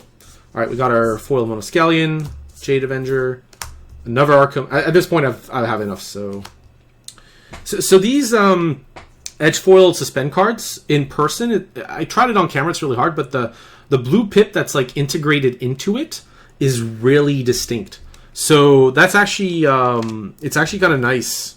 These look great, honestly. Honestly, these suspend cards look better in edge foil than they do in normal. They're the only ones I would say that for, but they do look better in edge foil. All these suspend 0 mana cards. I don't rate this card highly, but if I am going to have one, I would rather have a foil borderless one. It does work well in the decks with this, so these two cards together work well. So actually, because of the borderless, I might actually try to do borderless Cascade decks. But these two cards work really well together, but this is actually not as good as the Doctor basically ordered. Really excellent pack, though. Like, this whole box has been shockingly good. Are the foil edge cards full foil, or is the art on the... they are full foils. Yeah. The art is full, but the thing is, from collector packs, the rainbow foils are also full foil. So this Arid Misa I have, the art is foil. So you're not... Only the Japanese printed set booster boxes. Maybe the US printed ones, we haven't had those yet. Maybe the European ones, I also do not know. But the first print Japanese booster boxes, those are the ones you want. Wizards has publicly stated that it's not supposed to be foiling on the art, but they haven't made adjustment thing. So they haven't said, like, you can send them for replacement, because if most of the collector boxes have that problem, that's going to be insane for them to fix. Like, the time it's going to take to reprint all the cards to make sure there's no scam or... Yeah, so it depends on the boxes. I think in Canada we got the Bad Batch. But yeah, if you get the set boosters, from Japan printed, Master of Death is cool, but not worth much. Yeah, if you get the Japan printed foil retros, those are correct. No matter what. If you get a set booster, and all of the NA probably has the Japan printed ones first print. So you want those. If you really care about that stuff, you need to get those sooner rather than later. Because later it's going to be insanity to try to order them. Alright, so Fractured Sanity, Llanowar Tribe. A lot of these full retro ones, funnily enough, is the art foil on this? Maybe some of these don't have foil art. Like, this one doesn't. It looks correct. We also have an Ornithopter of Paradise in full foil, which is great. Retro Etch Talisman of Creativity. Hall of Heliod's Generosity with a print. No, that's correct. Okay. Just weird, because it said adds colorless dot. Is that what the lands say these days? Is the dot after add colorless correct? Like... because only just add colorless. Why is there a dot? Is that normal? I don't think so. Ooh, and a full... Okay, so I actually got my set of these food germs. Nice. I actually got my set of these full retro bordered Dotty Voidwalkers, because I bought one as well. So I got my free on camera. And yeah, I mean, this was a good booster too. Like Hall of Heliod's Generosity and Dotty Voidwalker. Really nice opens. Oh, people are dumping the Zendikar. Oh yeah, it's on the Talisman as well. Yeah. Okay, that was me then. People are dumping the Zendikar foils now. Honestly, if you want the Zendikar foils, they are as cheap as they're ever going to be. Like, there's not going to be more original set Zendikar foils printed, right? So if people are upgrading, so to speak, into the retro. So honestly, unless you have a very specific preference for retro, I think the original set ones, if you can get them near mint, I'd do that. Because they're going to be the cheapest they are going to be, and there's not more that have been printed. Necrogoyf, Road to Ruin. I guess 1 or 2 is fine. Nykthos Paragon, one of the worst rares to open in the set. Terminal Agony looks really nice and clean in this retro frame, but it is foil in the art. Talisman of Resilience. Ice-Fang Coatl. This is nice. I was hoping to get a set of these as well. If I'm lucky. Obviously, I prefer set 4, but whatever.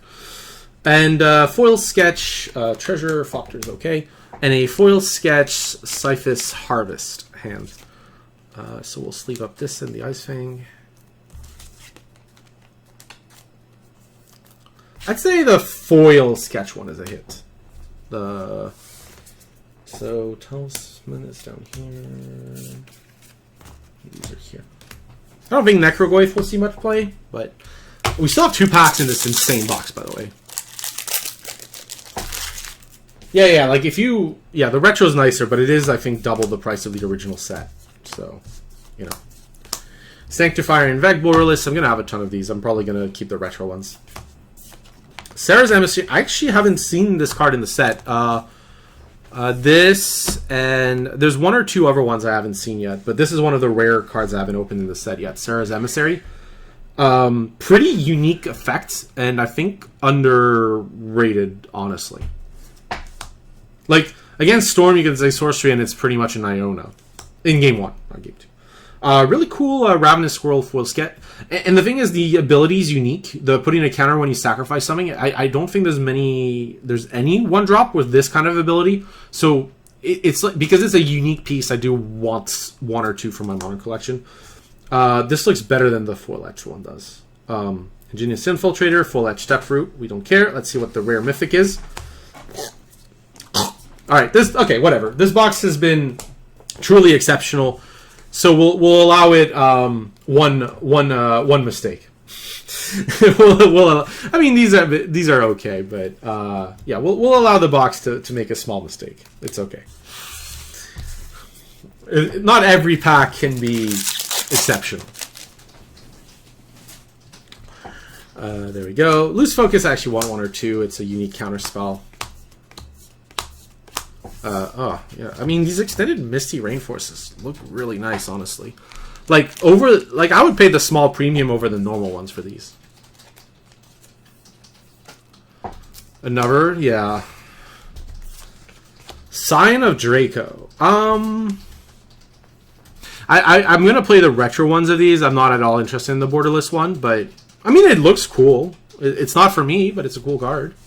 And I mean, we haven't gone into the big slots yet, so ooh, like look at this, the Tideshaper foil retro, poorly printed on the white text. It's really bad. I don't know if I can show this on camera. It hasn't appeared, but you can see it. You can actually see the black and white on this. Like it's really messed up. It looks like an ABU card, except it's foil. It's so random. I might put it here. I don't know. This is unique enough. I kind of want to keep it. These look just bad, like with the toner problem. But these I'll keep, actually. It's kind of a... Okay, so we got... The Stepfruit is also super misaligned. Alright, we got our etched foil, whatever. Alright, let's go to the rare mythic. Oh my god. Okay, this was a dud, but like we just... What a box. I think this is gonna have to be the top box of the open. There's no way I'm gonna find a better box than this. It's just... I hope I'm wrong, but I don't think I am. This was definitely the box. I think from the 10. Like, it can't go uphill from this.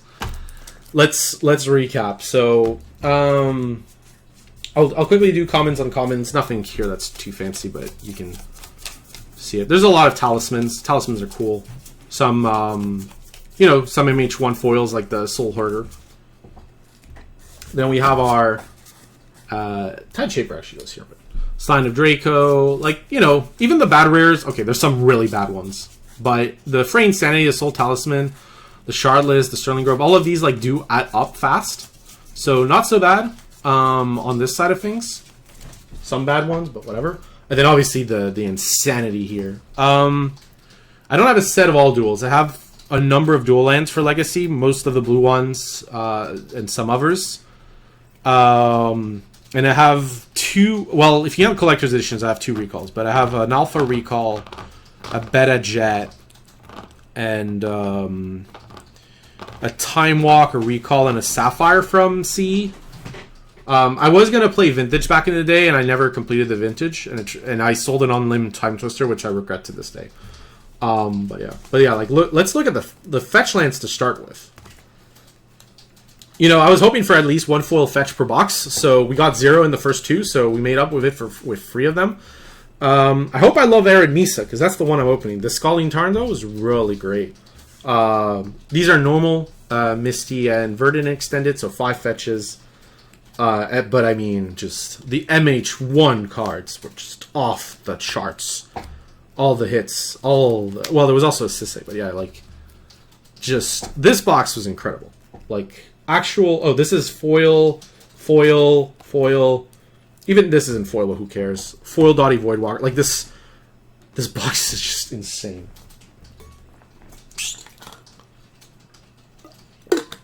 I'm actually going to, off video, I'm going to double sleeve some of these to avoid the humidity problems, but, yeah, this is the hallmark box, I think. This is like, when you buy a collector booster box of this set, this is like what you hope to open.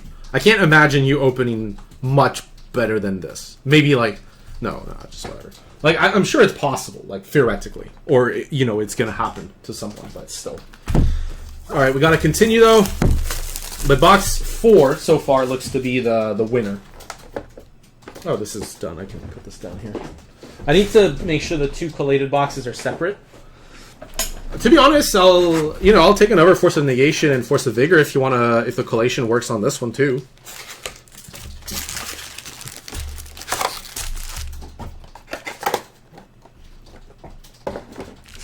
All right. A lot of boosters. Also, these boosters we take our time because they are Blazing Rootwalla, one of my favorite cards in the set. That's why I'm getting a bunch of the retro foil ones. So that's why I'm not actually that annoyed that I'm not opening the retro foil ones of these. I've ordered them. Again, Blessed Respite is a unique effect. Like, look at this. You just start, right? Like, we haven't even looked properly at most of the booster, and you start with an extended art Scalding Tarn. It's just, can only, like, you know, whatever happens at the box, and never Priest of Felrites. I think that's my set, right? So, that's the Shambler, Flame Rift, Soul Talisman Etched. And Magus the Bridge. Okay, so this is why I love the extended slot with the fetches, is sometimes you open this garbage, and you're not actually that poorly off. Whereas if you had it, it would be just a disaster. So that was a hit. These are for constructed. These are down here. But yeah, like, the rest, I don't think no. So yeah, so it's good to have the extended slot with the fetch, because it reduces the chance that your collector booster pack is a dud. By a lot. Sudden Edict, Thunder Plains, Zabaz, the Glimmer Wasp, Imp. Alright, so someone was actually looking for this. I was doing a trade with someone for another retro foil Scalding Tarn. So they wanted this. So if that person's watching, I don't think they are, but if they were, this is for you. Another Glimmer Baron. So the quality control on these is ridiculous. Like let's see if I'm gonna try to find the Glimmer Barons, but to compare and contrast, because this looks a lot different to the other ones. The other ones look much worse. Just to be clear. No, okay. So this one. So these two look really clean. Maybe this is etched. No, this is correct. Yeah. So these two look really clean, but there was another one that was really misprinted. So kind of interesting to see the differences, honestly.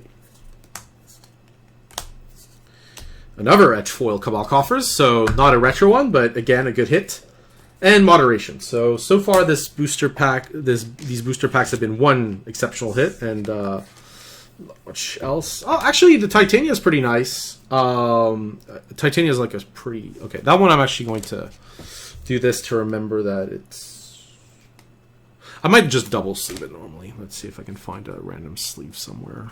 There we go. Yeah. I just trade locally. Honestly, I don't trade much because the buy lists in North America are actually pretty decent, and the truth is that it's actually kind of awkward to trade. It feels a lot harder to do than it did in Europe, and I can't really tell you why. I think it's because in Europe we're just more used to not wanting to spend money for random stuff. Like if you can get away with just trading and not spending money, like that's good, right? Because it leaves you money for the more important things in life. But they're so like we're more willing to make a trade work, right? And there's more networking. Whereas it feels really disjointed, I think, in Quebec, so it's a lot. I use, so all these boxes, I use the Mythic Store, Waypoint Games, and Face to Face. So those are the three I use. Like, Face's buy list is fundamentally quite generous in spots. Like, it tends to follow patterns. Like, the Ikoria buy list is way higher than I've seen elsewhere, but other parts are really low. Pascal Store, the Mythic Store, is generally pretty generous. I tend to buy list with him like 50% of my stuff. People aren't willing to like lose 10% on a trade, which makes no sense, right? Like, because when you buy list, you lose 30% of the value of your card, but it does convert to cash. Maybe 40% actually. Whereas when you trade, the value you're losing is not. I didn't mind making loss trades if it meant that I didn't have to spend cash and it wasn't ridiculous, right? Like, within 10% is usually my range of, look, if what you have is particular or not easy to find, or like I'm trading up, like, yeah, granted, that's fair. Yeah, trading online there's also no Magic card market. Back in the day, there was like Parkage, which also worked that way. Okay, Grist the Hunger Tide, that's a decent hit. I really like the sketch Grist and Planeswalkers with the symbols down here. They look really nice. Another Gloomer Baron, and another Soul Snare. Talisman of Curiosity, another Vindicate, and an Out of Time. Oh, Treasure Construct. The actual most exciting thing I have about this pack is this Treasure Construct. I wish I was joking. Grist, I think in sketch is a hit, but it might be here. These are for play. Out of Time is not a card I think we'll see tons of play, so. It looks really nice in Retro Frame, though. So if I am ever going to play it, it's great. Like, cards like this that I don't think they're going to buy list for much. I'll just keep them in my collection, Yeah, if you trade cards you don't want for cards you want, yeah. There's also, like, it also depends on the person trading, right? Like, Grist is okay. Like, if the person trading at the end of the day is like, look, I'll trade whatever I have for whatever you have, but you're going to have to lose 10% on the trade, I think that's totally fair, right? Like, if you go, like, I literally don't care what you take. Like the more particular someone is in a trade compared to the... Actually, this doesn't have a special version. Then the more you should be willing to go, like, a little bit. Yeah, like, MPHP cards also, like, Aaron Misa's a really nice hit. You need to... well, it's a decent hit. You need to find the buyer for them. Another Lava Belly Sliver. Marble Gargoyle. This is our first Defile. Edgefoil Defile. Looks neat. A little dark. Actually, it looks washed out, like the Plague Engineer did. Goblin Bombardment. Yeah, I do not like that they put these reprint rares in the Edgefoil slide. It really feels very bad. Another foil borderless Vindicate. Someone's treasure. So far this box has been okay. The foil Cabal Coffers has really helped. We also had an Aaron Misa this pack. This pack was totally fine. I'm being a little ridiculous, honestly. I did need some Goblin Bombardments, but I obviously want to find the... I would rather try to find the Tempest ones if I can. I like that they have the set symbol, though. That is actually something I do enjoy. Bone Shredder. I have plenty of these in the correct frame. Counterspell borderless. Relay. That's etched foil. I have another etched foil of these. I'm not going to need a ton, so the third one doesn't. So this is rainbow foil. Archmage's Thopter Clue. Maybe. That justifies the pack more or less on its own. Really decent hit. There we go. The counterspell is also a nice little bonus.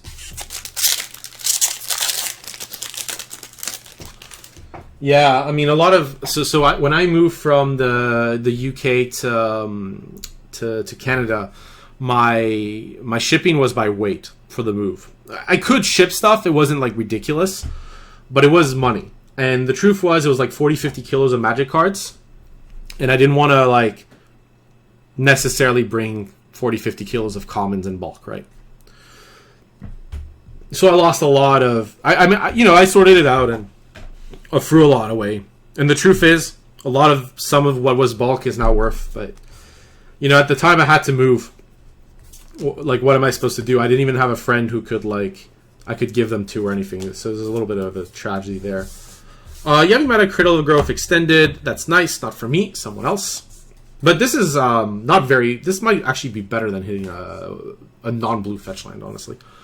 What does rainbow foil mean? All right, so rainbow foil means it's not etch foil. So the etch foils are grainy, a bit darker. Rainbow foil is like the classic, right? It's like before it was just called foil, but like this.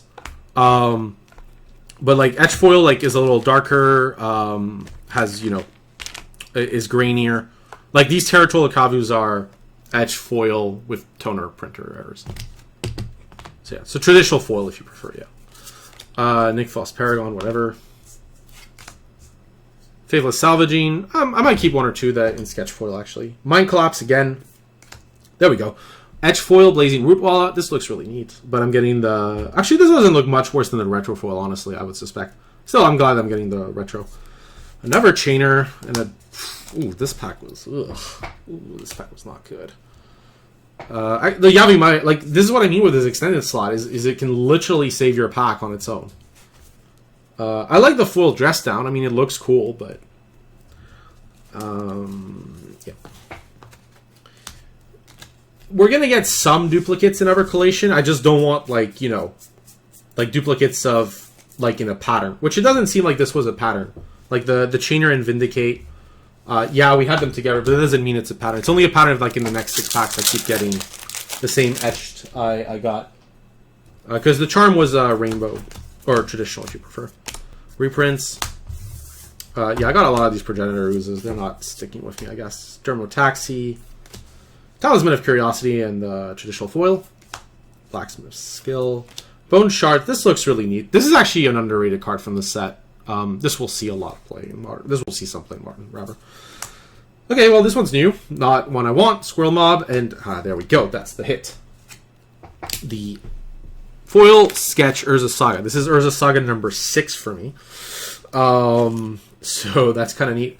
And the question is, how good is this card, right? Because if it's very good, this is going to be Force of Negation levels. Sea Drake foil? Yeah, I guess it's the first foil because it existed in Portal, but I don't know how many people are interested in a foil Sea Drake. Yeah, so Urza Saga.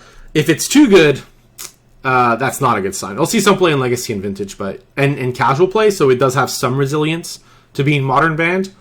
But if this card is just very good in Modern, which it's looking like it is, just very good, not broken, then this is going to be a Force of Negation level rare from this set. Alright, anyways, these are here. Yeah, Sea Drake was 100? Really? It was like a $20. I remember it being 20. Back in the day with Sea Stompy with City of Traders and what's it called? City of Traders and Mox, Chrome Mox. Another Prismatic Ending. Yeah, Ancient Tomb. Thank you. Yusri, another Dihada, Talisman of Resilience, Greed, Etchfoil, whatever. So I should be really happy with this, and I am. It really looks like there was a toner error on this, and I don't think that's normal. So I'll show it to you. You can see the grain on this. This isn't actually, I have the Arid Misa, right? Let me double check with that one. Yeah, Arid, that's the etch. Yeah. Like if you compare it with the Arid Misa, look at that. There's some grain, but it's clean. Yeah, so yeah, compared to like this looks like a toner error.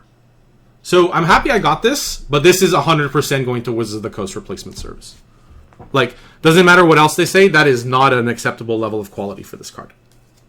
But to be fair, I should get a replacement for this. So we're going to put this in our little replacement box down here, and hopefully it gets fixed. And then we got our big card. I already have one of these. Fun. I don't know what to do with it. I don't know whether to keep it for Modern as is. I think this will go up because it's very hard to get it in retrofoil.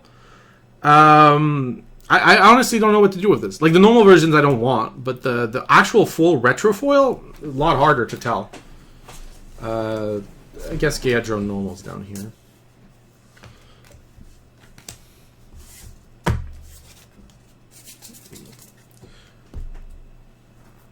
Oh, well, I would never want to sort Ixalan cards. Ixalan is my least favorite Magic set of the last 10 years. I think it is the set that almost made me stop just Magic-wise being a professional. Like, not even like Wizards OP or anything. Just as a set to play cards with. It's horrific. I don't keep a sealed Ixalan pack in my house. Because I am not interested in seeing a booster pack of that set ever again.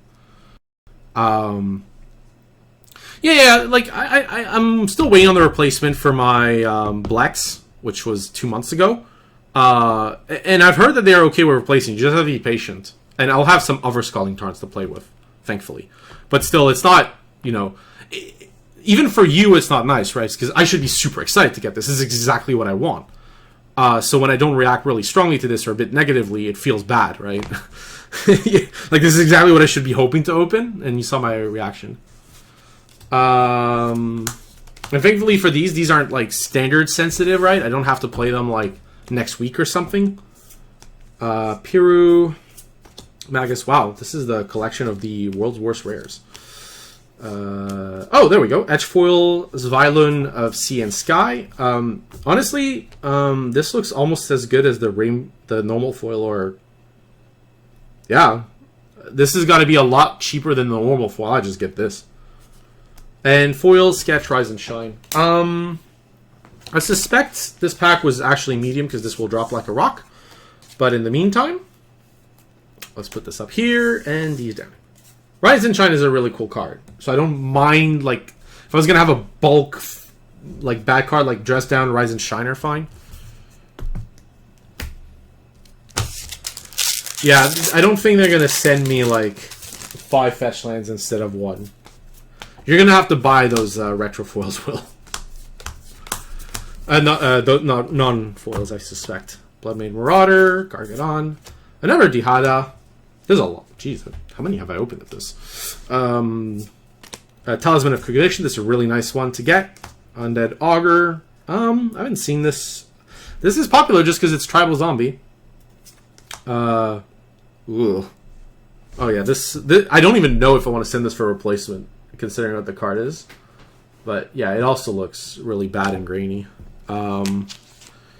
I'm not even going to sleeve it up. I mean, I don't care about it too much, but I will send it for replacement. Because, yeah. The Pier was gone. I said you were gone. What are you doing here? I thought it couldn't get worse than the Timeless Dragon Double, but I was very wrong. Yeah.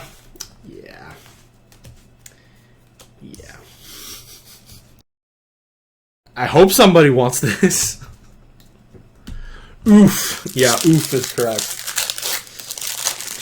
Alright, let's continue. This is definitely not as good as the previous box, but I didn't expect it to be as good. I was hoping for it to be okay. Alright, okay.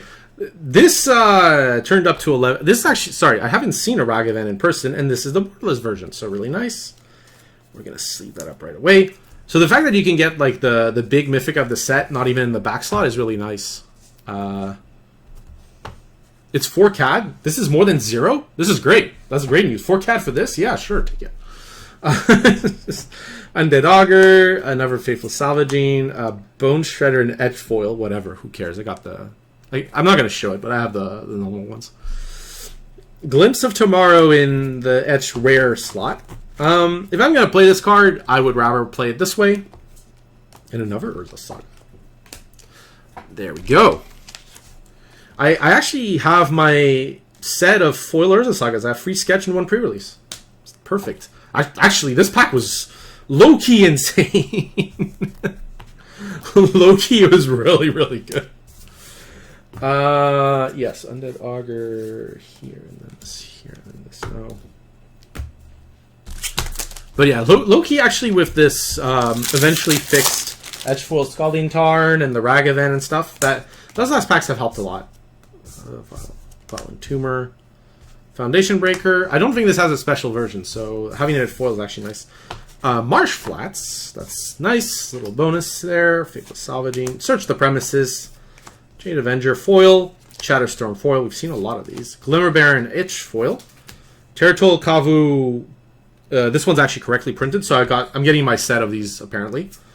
And another foil Dermotaxi. Food Fopter. No, I don't think so. Alright, so I mean, it's not so bad. Like, it does repeat on the Marsh Flats and the Kavu at least. Obviously, these other two rares are nothing to write home about. So we're going to recap this box. Obviously not as good as the box before. Like, the previous box was the actual insanity. In the commons, you know, there's a lot of talismans, so I'm kind of glad because I get to do my sets. And the talismans are actually pretty desirable. So even like the old MH1. Then we get our rares. Oh, wait, Marsh Flats is up here. I don't know why I put it here. The Etchfoil Territorial Kavu. There's a lot of okay stuff. There's a lot of not okay stuff in here, but actually more not okay than okay. And then the highlights. I almost forgot about this extended one. So, yeah, the Cabal Coffers first pack really helped. This is actually getting traded, so fetchland wise, we got the Scalding Tarn. We got these two Urza Saga Sketchfoil, Cabal Coffers, Ragavan, the Xylung, the Yavimaya, the Archmage Charm, the Vindicate, Borderless, the Profane. So honestly, not as good as the previous box. It couldn't possibly really be. Oh, Oblong Osprey. Thank you so much for the raid, everybody. So I was recapping box 4, which really this pack with Ragavan and Urza Saga saved. The foil Etched Scalding Tarn is really good pull, but it's damaged. Like, there's toner problems, so I'm going to replace this. But you missed the epic pack free. Pack free was something else. Like, honest to goodness, something else. Yes, those are all retro foil. Just pack free. Pack free was completely insane. All right, so let's combine these, and you're all here for pack. Yeah, this pack box. Sorry, box. Box. I'm gonna say that box 3 and 4 were better. Box 1 and 2 had a were not very good, and on top of that, the etch foil was duplicated. But box 3 and 4 have been really. I mean, sorry, 5, because there's almost box 0 that was before the stream, but like, yeah, box 4 and 5. 4 was exceptional, 5 was good, 1 was pretty decent, 2 and 3 were like medium. Oh yeah, fair enough. If you finished a set, sorry, Oblong Osprey, but where we're going, it's only going up. Well, I hope it's only going up. If it goes down, that's not a good sign. So far, I have 4 old bordered. I guess the first box had a foil Verdant Catacomb, so I have roughly 1 old bordered fetch land per collector booster box. That's if you think that foil etched and rainbow is the same, or like traditional. So to recap for those who came, this slot is like the first tier is cards that I'll play in Modern and put in my collection. This is like out of all the rares or cards of value that I'll trade, but that aren't super high, and then this is like the hits. So nothing here. Academy Manufacturer. I don't mind like rares that I'm going to put in my collection that aren't high in value, but are like this. I'm actually kind of happy to get. Persist, Galvanic Relay. I have already a ton of these, otherwise I'd put it in the box. I might do it one more actually. Yeah. All right. So Floodhound, etched foil Ornithopter of Paradise. I think I have a borderless card at the back because it's really hard to not see those. I have a lot of these Timeless Dragons. And a borderless foil Mishra's Factory. I don't think this is unfortunately super desirable. I'm not gonna lie. It is foil and borderless, which makes it really lovely. But yeah. All right. So, yeah. All of these are like okay, but not what we're hoping for from collector packs. Coffers. Yeah, I got like a lot of coffers. I got like the coffers have been pretty good. The thing is, because you can get the borderless coffers or the etched foil coffers, there's actually multiple ways. So that's one thing to note with the mythics in this set, and the rares, is because there's multiple ways to get some of them. There's, how shall I put it? Some mythics are more mythic than others, I think is the best way to put it. Like, the rares and mythics are not equal because some appear in multiple slots and others don't. So Chef's Kiss, Jade Avenger, Imperial Recruiter. This is good. I was looking for a few of these. We didn't actually see a lot of the elementals. We saw a foil Endurance, a foil Subtlety, and a Solitude. I opened a lot previously though, so this is the traditional foil, etched foil, Liquid Metal, Torque, Enchantress's Presence, which I've seen enough of. Well, okay. I ordered 4 of those. I'm excited to get them. I don't know, this looks right in the old border. But this one is probably, I mean, I'll probably keep it and trade off one of the others. The Imperial Recruit, I don't know if it's a hidden borderless. I'll put it here, but I'm not sure. Timeless Witness Swirl.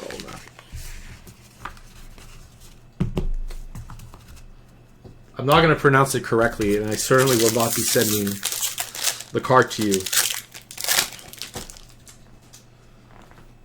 It is the Mirari's Corruption. Thunder Plains. Yeah, I don't have any particular care for these etch basics. Sabrea, which sorry, I skipped a bit, but Dakon Shadowslayer in the sketch version, which looks really neat. Honestly, it looks really neat. It feels like a D&D card in advance of the set. Yeah, so I ordered 4 foil of these, but the Underworld Cookbook, really cool card. Love the fact that I got this in retro foil as well. Recruiter's free 5Gs. Also Bone Shards, the same. I'm going to need these, I suspect. Etched foil Nested Shambler, the rare mythic. Carf the Long. Oh my god, this looks awful. Not because it was just a bad pull. You're going to just see all the grain. Like, not all of these etched foils have been like this, just some. But this is going in the replacement box. There we go.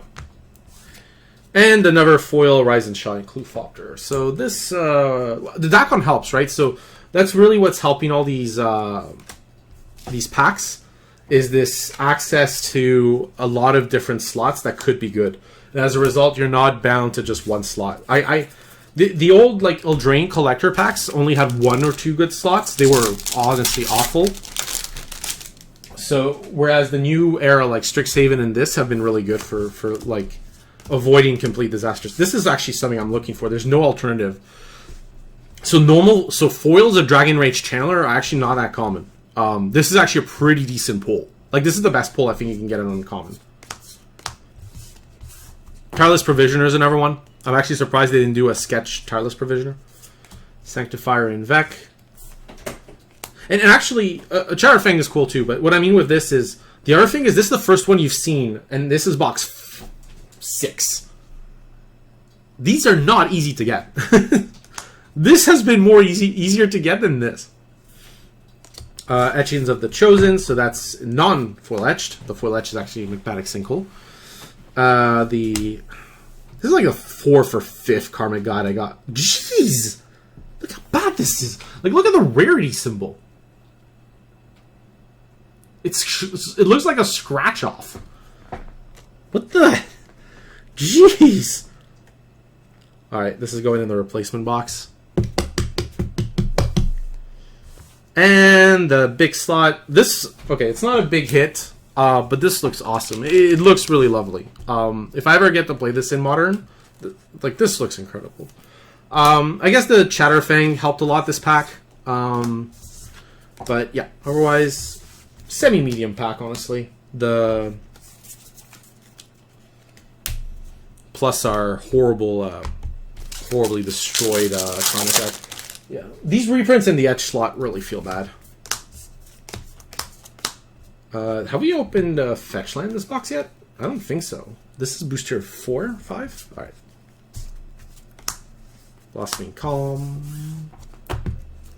Actually, Power Depot, yeah. Yeah, and the set booster version is nicer, because it's printed in Japan, so you get the correct border and everything. Fracture Sanity Sketch. This actually might go up because of the new spoiled blue mill card from D&D. Like that one is actually better even, because it exiles the cards. Late to Dinner and Mystic Redaction. This is the etched foil. Yeah, this also looks bad, unfortunately. This is also replaced. It looks like all the retro etched cards from this were not very good, so. I think the Scalding Tarn was from the previous box, so I'll put the Shardless Agent here. This is a nice hit, though. I mean, the Shardless Agent is also a nice hit, honestly. It's just like the printing quality is not great, as it has been for a lot of these in the pack. So I'm actually going to have to keep that box separate. So this is here. This is really nice, though, the sketch Esper Sentinel. All right, so and like this plus the Shardless Agent makes it a good pack. It does lose a lot of the energy when you notice the printing errors, especially on a card I did want to play with.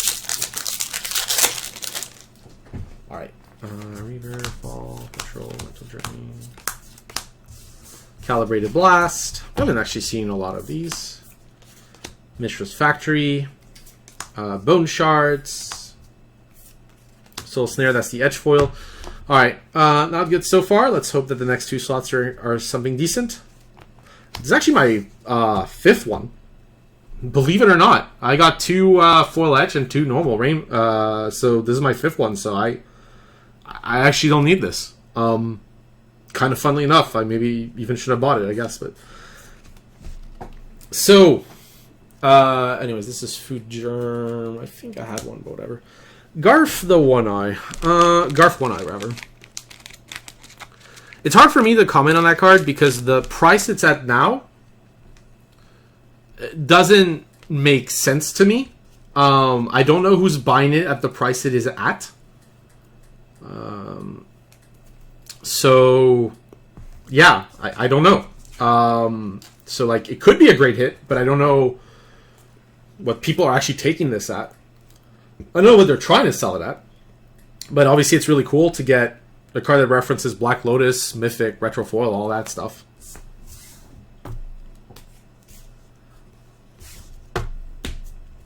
Like, I don't know if it's a hit or not, but the Voidwalker kind of makes it already a hit, so that's good. Don't have to worry too much.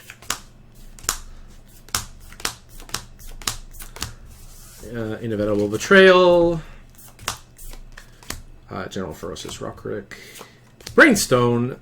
Actually, it's my first foil retro Brainstone. I don't think I'll play this card, but I will certainly keep it. Yeah, they're buying it for 15. Like, this tells you a lot, right? Like, the confidence when people are trying to sell this for 200 and then the buy list is 15, right? Yeah, like, yeah, 15. Like, okay, so you understand the buy lists. Basically, a lot of people are super worried about the prices tanking, right? The stores, so they don't want to take a bath. FaZe doesn't generally say no to any buy list unless they have to. So they've actually made their MH2 buy list pretty low as a result, I think. Like, that's my suspicion. It's because, like, other shops I know use Crystal Commerce and TCG places. So they have an out. If, like, a price is out of whack, they can just say, like, look, sorry, mate, we're not going to get the... We're not going to buy that price because it was a mistake. But FaZe doesn't have that, so they're probably dialing it way down. Anyways, etched foil, etched foil, solitary confinement, and the big card is, well, I have all of the ones I'll ever need for Storm. I guess I'm gonna play the 2 traditional foil ones in the etched foils. I'll say bye to. So far, this box hasn't felt great. Well, that's because, but you know, could easily go up. I mean, there's going to be a lot of singles now, and eventually not. Alright, so we got Tide Shipper 2, Thunder Plains. I wonder if people want these. I would suspect no one wants these etched lands, but maybe I'm wrong. Some people do. Honestly, whatever the buy list is on this, 25 cents, it's like gone. I don't... It's like a recovery. Profane Tutor. Oh, actually, this is my first Frasta Tempest Roar. I don't think this card's going to make many waves in Modern. It's a cool card. Unique. It's also green and doesn't kill the opponent right away. And only has Hexproof for 1 turn. So there's a lot of... it's also counterable. There's a lot of things with this card that make it awkward. I might keep 1 for Storm because it's not very expensive. I'll see what the prices are. But yeah, still a cool card for me, potentially. King of the Pride. Actually, some people want this card, I believe. It's just a bit weird. Okay, so we got... This is the first etched foil Shatterstorm I've seen. So these might actually be pretty difficult to get, right? Because you get 2 chances. You can get this in the normal ones in boosters, plus you get 2 chances in these packs. Whereas the etched foil... So like the etched foil of these cards is a lot rarer than the normal. Shardless Agent, so etched foil. Let's be real, this one. But whatever. And Sylvan Anthem Sketch. Foil, I can't imagine that's great. Shardless Agent, Frost. A lot of medium value cards there, actually. Like none of these were duds. I guess people like Sylvan Anthem, right? So none of these were total duds. I guess King of the Pride I should put up here. I see. Alright. Sudden Edict again. A lot of foils in here. I guess Flame Blitz, because I hate Planeswalkers, is good. Yeah, Extended Misty Rainforest. Lovely hit. Sudden Edict. Chest Down. Buying Chrysalis. Terminal Agony. I don't think this will see Modern play, unfortunately, but it looks gorgeous. Red-White Talisman, Etch Foil, Sanctifier Invec, Etch Foil, and I actually have a foil sketch, Dihada, so not super interested in keeping it. The Sanctifier Invec is kind of cool, though, for my constructed collection, so I'll be keeping that. And obviously the Extended Misty Rainforest, always decent. So I'll put that up here. Is that our first fetch land from the box, actually? This box has been very low on fetches. Because you get a lot of hits with the potential hits on the fetch line. So I was kind of hoping...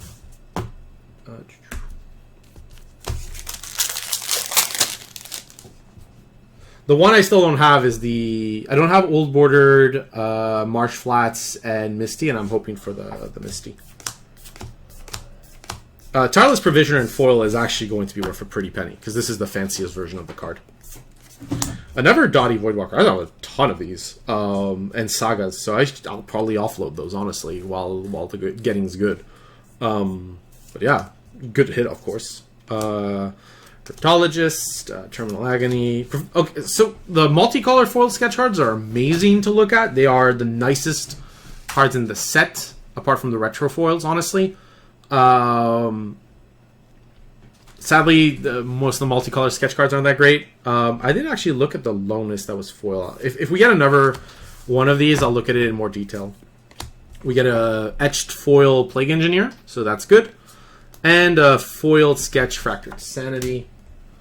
So the Plague Engineer is... like, a lot of these MH1 rares are actually really good hits, honestly, just because of the... So we're going to put the Dottie Voidwalker up here, here, Fractured Sanity. Alright. The last 2 packs of this box that has been okay. But nothing... the problem is, considering the price of these boxes, it's been okay. Like, these boxes are very expensive, so you need to hit well. Dam. Extended Border Dam. I like the retro one, but they're all a lot harder to get normal retros in these packs. Vindicate. Foil the File. Traditional. Terminal Agony. Now we get our Rare Mythic. Okay. That justifies the box on its own. Like, the rest of the box has started not meaning as much because we hit this Urza Lord Hidefish. I actually needed them. I only had one from 5 or 6 MH1 boxes and Renin 6 and stuff. And yeah, anybody got a good Urza list? They're both edge foil. I don't mind. It's still really nice. Yeah, just incredible. And the last card, Nick Fuss Paragon. So this is also why the rainbow foil is worth a lot, is because it has the edge foil is much more likely to yield a good result than the normal one is, because your pool is smaller and the pool includes more good cards on by weight, so to speak. This is an insane hit though, the Urza, like actual insanity. Right. So last pack of the box. Yeah, Retro Renin 6 would have been really cool. I would have loved it if they had made a sketch Renin 6, actually. But I know it's not an MH2 card. Shatterstorm. Actually, it's kind of funny. Like, the normal foil Shatterstorm is actually a lot rarer than the retro one. So if you like the retro one, it's perfect. There's way more on the market. Void Mirror, extended. So we've seen the foil etched retro. We haven't seen the extended foil, but I don't really want that. So hopefully we don't have to see it. Moderation, cool design, not worth much, not very desirable. Galvanic Relay, Squirrel Sovereign. This is actually a reasonable hit. Etchfoil Sewer Removal. I do not care much for this card. It doesn't even feel great. All right, so this is the last pack. So our Wonder. I mean, I have my old Bordered Wonders. This is not at all what I was looking for. This is a good last hit, though. Justifies the last pack. This was not very good for fetch lands, I'll be honest. This was actually a pretty poor pack for fetch lands. So, Void Mirror, Moderation Wonder. And we'll put on the side the other cards. Renin 6 and Legacy. Ugh. So to recap this box, the Urza is really the story of the box. Because like when you look at the rest, it was like... I mean, there were some nice commons and uncommons. You know, even a lot of the secondary rares like Dam and Vindicate are not so bad. Like the Profane Tutor, the Shardless Agent, the Ave is obviously not worth much, but it's a good hit for me. Like there's a lot of okay-ish stuff here. But the real star is this Urza, right? Like without the Urza, this box would have been kind of a disaster. Well, maybe not a disaster. Disaster is a bit hard, but because we only got one fetch, which is way below par for these. But there's a lot of other hits. So this was an okay box, but again, Urza really coming in to save the day. It's funny. I have more Urzas than Force of Negations, which is very, very hard to do. Like getting 2 Urzas is insane. Like it's. Oh, we also got this Etch Foil Shardless Agent, but it has to get replaced for quality control issues. So, yeah. Sip of water, and next coming up.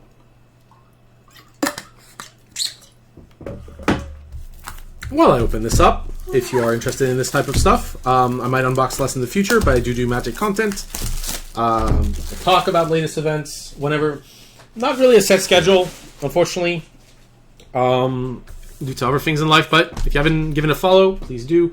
Unfortunately, I haven't seen the notifications, so I'm going to say thank you to some people who have followed as a result of this. So, Sir Bolzoni, Eudagia, Ido, Knows Too Much, Along Osprey, obviously thank you so much for the raid. Irish Viking R, Melissa Yeti, and again, thank you so much for following, for being here, and for watching some really insane packs. So we're way past the halfway mark.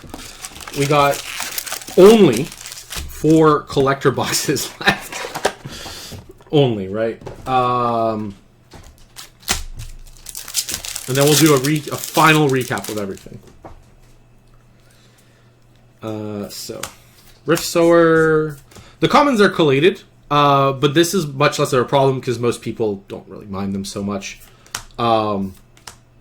And with the uncommons, there's only 2. So this collation is not a problem compared to the 1 for those who were here at the start looking at box 2 and 3. Suspend, Abundant Harvest, Fractured Sanity. I have a lot of these Fractured Sanities now. I don't need as many. Yeah, there's a... Okay, Blazing Rootwalla, which is very misprinted. Very, You know, if you're going to misprint these, could you at least make them, like, really misprinted? Like, you know, the text box is, like, cut in half. Like, there's no text or something. Just these are... By the way, this is really cool. This is a callback, right? Like, Blazing Rootwalla and Aeromoeba. This is a really cool callback for Aquamoeba and Basking Rootwalla. Anyways, this is the Etch Foil. So, Etch Foiled Ave, at this point, I have plenty of these. Alright, I got my set. Of foil sketch Urza Sagas.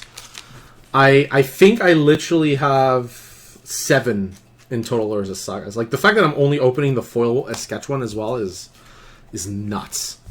So, I really hope Urza Saga sticks around in Modern. I have a personal interest in it now. So, you know. Alright, these here.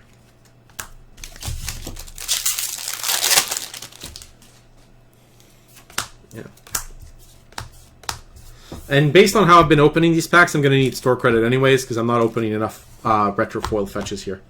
Timeless Witness, Diamond Lion, Jade Avenger, another Shardless Agent. These borderless ones actually really look nice. I don't like the original normal art so much, but the borderless ones I really enjoy, and I like the retro. So I'm not sure which one I'll go for, but I do like these borderless ones, actually. I love the alternative art on it.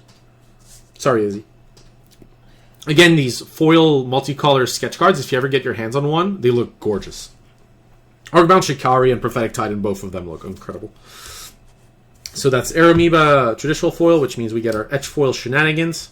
Then we have our...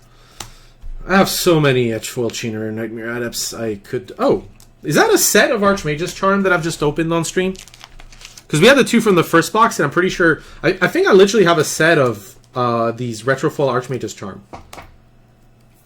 Again, another blue card would have been stellar, but I'm not going to complain. Foil Timeless Witness, Shenanigans, Cheener. Yeah. Or, you know, you could replace the Chainer. I don't need as many of those. Nothing here. Glimpse of Tomorrow. Faithless Salvaging. Moderation. So far, so bad. This is traditional foil.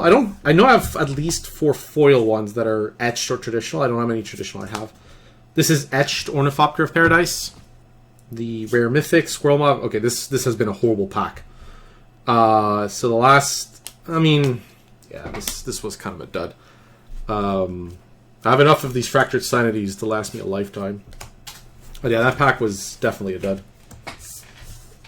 The first 2 were good because of the last slot. Actually, we didn't get many decent cards apart from maybe the Shardless Agent in the other slots. Alright, so this playmat is the Players Tour Finals playmat. This was given to people who participated in the Players Tour Finals. They sent this with a really sweet backpack. So that's why I use it. I used it to spice it up before I had the Force of Will Monket playmat here, but I wanted to spice things up a bit. Some good doggos. But that's where it's from. So a borderless board mirror. Verdant Command Sketch. Okay, Red White Talisman. That's good. That's one of the better uncommons you can hit. Angelic Curator. Alright. Etched Rare Mythic. Wow, I am sending a lot of Scalding Tarns to get replaced. This one too. Okay, I'm gonna get a second large loader.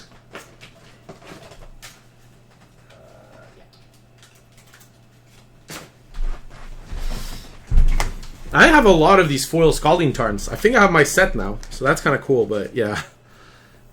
Oh yeah, why replaced? Okay, let's see if you can spot it.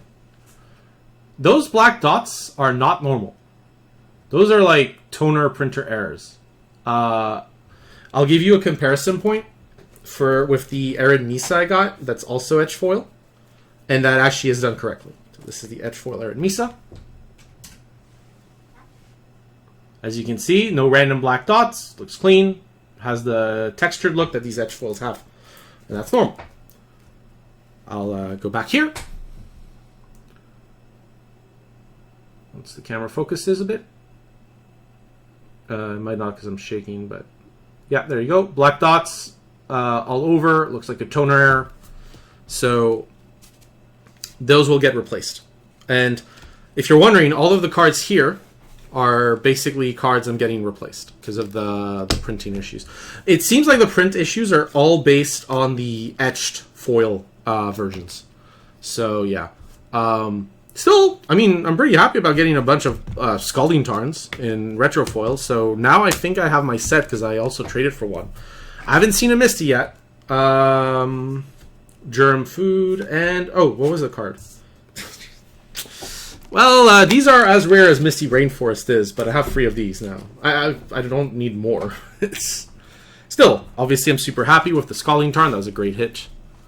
But yeah, it's been mainly the etch foils, right? Like once you accept the retro foils aren't correctly done, they are still printed to a good quality, right? Like the card is still like the emulation of the effect isn't good, but the quality is fine.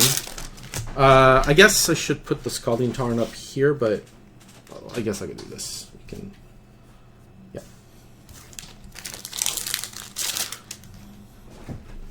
But yeah, this is a clear replacement, right? Like, it's not even close. This is not what it's supposed to be like. Strike It Rich. Again, somebody pointed out this was a replacement to Wild Cantor in some decks. Like, decks that play Summoner's Pact for Wild Cantor when wanted, but this is a unique effect, so... Rhea's Apprentice. Okay, so this is a Grist I haven't seen. Grist the Hunger Tide in Borderless. I do prefer the sketch version. I thought the sketch Grist looked nicer. Let me try to pull it up.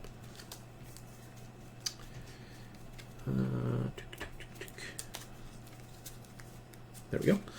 I love the style of this one. I think it looks amazing, honestly. This still looks great. It's not to pull down on this one or anything, but the sketch one looks fantastic.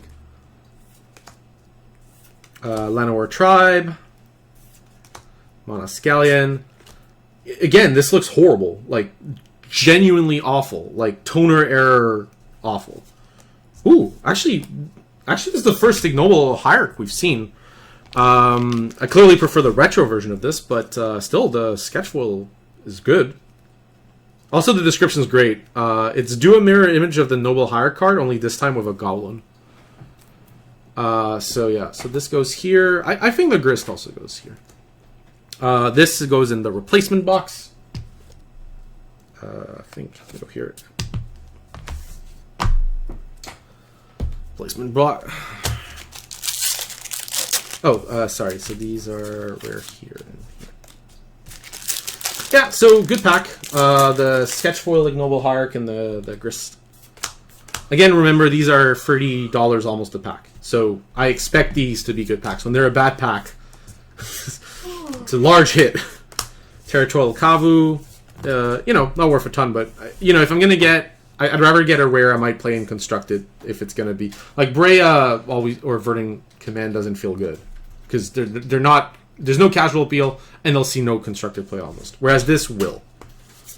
Dermotaxi, or you know, Dermotaxi is like at the limit, right? Fateful Salvaging, Step Fruit. So this is etched Soul Herder. There's some printing error on this, but not much. So this is fine to keep. Then we get our Rare Mythic. Do I certainly see 5 of these now? Could you imagine if there was Force of Negation? Like these, this would have been out of control. There we go. This is all right. Yes. This is the pull. Looks perfect. Okay, it doesn't look perfect. That's a lie because the art foil. But it looks great. It does look great.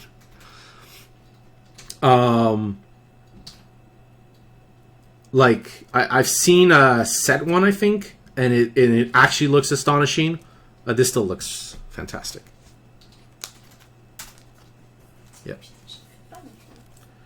Yep. And the Archmage's Charm. So, yeah, that makes this box much better because we are halfway through the packs. And we hit two blue retro foil fetch lands, plus Urza's Saga. So that's actually really good. Soul Herder actually goes here because it's so good. Alright, Food Timeless Dragon. This pile of random junk I have here has grown to pretty high proportions. Alright. So we got Echoing Return, Foul Watcher, Soul Migration, a blue. I think I've got my set of these now, but whatever. I'll do the checking later. Chef's Kiss. Another. I mean, the problem is this is the late replacement Planeswalker, so it's much worse for constructed. I hope this has casual appeal, because if it does, that's great, but I'm certainly not keeping these. Ingenious Infiltrator looks awesome in the rainbow foiling. I think the edge foil is the worst on the gold cards. It has felt the worst, like they felt really stern and all that. Whereas on the traditional one looks good. Generous Gift and Etch Foil. This is actually white is one of those where white and blue I don't mind etched or normal, and the lands also I don't mind etched or normal. It's really hard to compare this to Scalding Tarn because this is printed incorrectly, but it is more vibrant. But they are very close to one another, especially in sleeves. So Generous Gift, nice.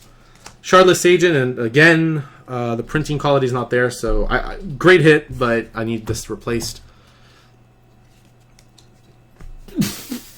Okay, well, I was looking for retro stuff. I'll make an exception for this one. That is a foil borderless Ragavan. You can get these in normal packs. You can get these in draft and set boosters. But yeah, that is great. All right, Shardless Agent. I will protect you, but you are getting replaced. This was a great pack. The Ragavan, the Etch Foil Shardless Agent once it gets fixed. That makes it a little harder because I have to kind of put them here and remember to replace them later. But the Archmage's Charm was actually fine too. I don't know why the etching on these specifically. Maybe because it's at the bottom of the sheet, so the gold cards and the lands are more likely to get hit. Yeah, the Ragavan's obviously incredible. Generous Gift is nice. These two, and then here. Yeah, the monkey, yeah. Yeah, I think the 4 Japanese catacombs that are etched should look good. The only thing you're going to have to be worried about is that the even the Japanese print cards, like all the collector boosters are printed in the US. So you're going to get US quality printed cards, which, trust me, are worse than European or Japanese. It's just like a fact. Like, you know, you could lie about it, you could sugarcoat it, but I'm sorry, the printing just worse. All right, Nettle Cyst, Dermotaxi, so Blossoming Calm and Full Sketch. Okay, those were 2 nice ones, especially the Ornithopter. I have plenty of this, the Etch Foil, the Rare Mythic, Imperial Recruiter etched. The etching actually looks really nice on this. It makes for a much more subtle foil.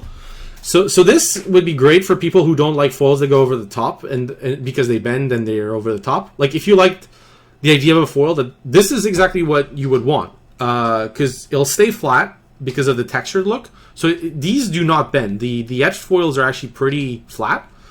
And this is undertone. So like, I actually think this is a great foil for people that like would like foils but don't like the new direction that foils have taken.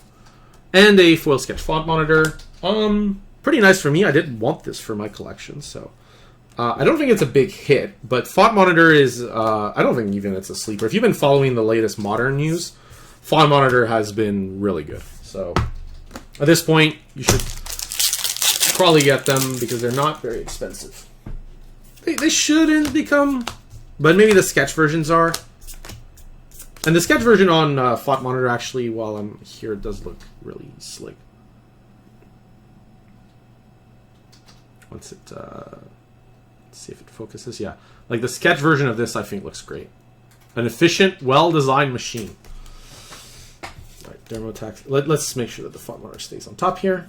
All right, Timeless Dragon. Search the Premises. Another foil Ornithopter of Paradise. Cube lovers everywhere rejoice. This is going in pretty much any cube. Like, I'm serious. Like, the only reason you're not putting this in a cube is because your cube has a very weird theme. Like, mine is pre-modern, so it's cards before 2002. But even then, I still want to put this in. I shouldn't, but I still want to. Sketchfoil Ravenous Squirrel is the second one, so that's good. Ephemerate, I have the Japanese ones of these. It does look... This is what I mean, is the edge foiled white cards actually look pretty neat. The texture looks good. Whatever. That's a collection, not worth a ton, and... well, I sure do love my Doffy Voidwalkers. This is what... yeah, it's great. Alright. Not for me, because this does look amazing. But I prefer the retro ones, but still. Glimpse of Tomorrow. Search... yeah, this box, we got some packs left. This box has felt great, right? Because we had the, foil Misty, foil Tarn, Shardless Agent, foil Ragavan, and the foil Saga as well. So far, a lot of great hits. This has been not as good as the box with like the Urza box, the first Urza box, but still pretty good. Blue Underworld Cookbook. Another Asmore. Again, I have my retro ones coming, but still, cool card to get. Lonus, the Squirrel Sovereign for people who like squirrels. Etched Foil, Cursed Totem. Oh, this looks bad. There's also the Toner Error again. Jeez. I'm gonna play the Mirage ones. I love that this card got reprinted into Modern for what it's worth. This card was in so dire need of a reprint in general, and I love the effect in Modern just in case. Like, this is a really cool card to have access to. If Heliod ever goes completely out of whack, you can have these. And unfortunately, Apparition kind of deals with it. But, okay, this was a bad pack, though. Unfortunately, the other packs were good, but this one was pretty bad. Like, that's the thing is, like, there's a lot of ways to not fail your hits. But, clearly here, it kind of failed on every level, unfortunately, apart from the Asmore. But, that's fine. The Cursed Totem, still, I might... play, I guess, until I get the Mirage ones. And not every pack in the boxing winner. It still was better than that. There was a pack that was worse than that in this box. I don't remember it exactly. Yeah, Extended Art Misty. That looks good. Grief. Okay, so look, etching. Okay, we haven't even like got into the 2 big slots, and this can happen, right? You can get like the extended and borderless, and like already be like feel like insanely far ahead. The only thing that would be better here is like a Ragavan or something. Like, this is already incredible. So Etchings of the Chosen, Bone Shard, like even the uncommons were good. Okay, so I don't care about this. Cabal Coffers, jeez. And okay, so I mean, I can't ask for it to be like just hit to hit to hit to hit to the end, but I mean, this was a good one. Misty Rainforest, Grief. This is my 4th Grief, actually. I got lucky on these. Even the foil Sarah Sketch Emissary, there's only 1 or 2 of these per deck, but any of the foil Sketch Mythics would actually be worth quite a bit, I think, down the line. You got the Etch Foil Cabal Coffers, and I got these as well, so like these uncommons, so it adds up. So, this is definitely the 2nd best box. I think the other one won, right? The other one had what? It was... I'll compare later, but the other one had... With Urza, had Full Subtlety, Force of Vigor, Force of Negation, and Fetch Lands. Like, free foil Fetch Lands. This one's close. This is definitely a close second.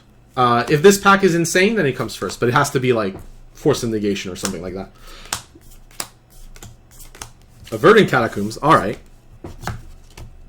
This box trying to make a convincing argument. Like, this is, again, the Gryce Misty pack. When you hit these packs with Verdant and Ignoble, like, you feel really far ahead. Another horribly printed Mind Collapse.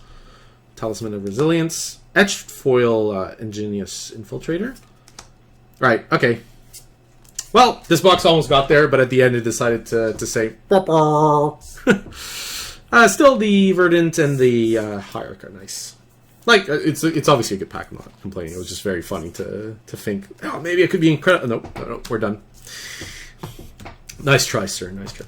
All right, let's put all this stuff away. All right, so to recap this box, I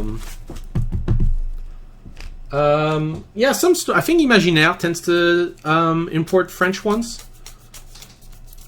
My best advice would be to get a friend in France and just buy the singles in French you want, because So one thing that's important with these is I would not want to buy one of these boxes where I could not sell most of the cards I did not want.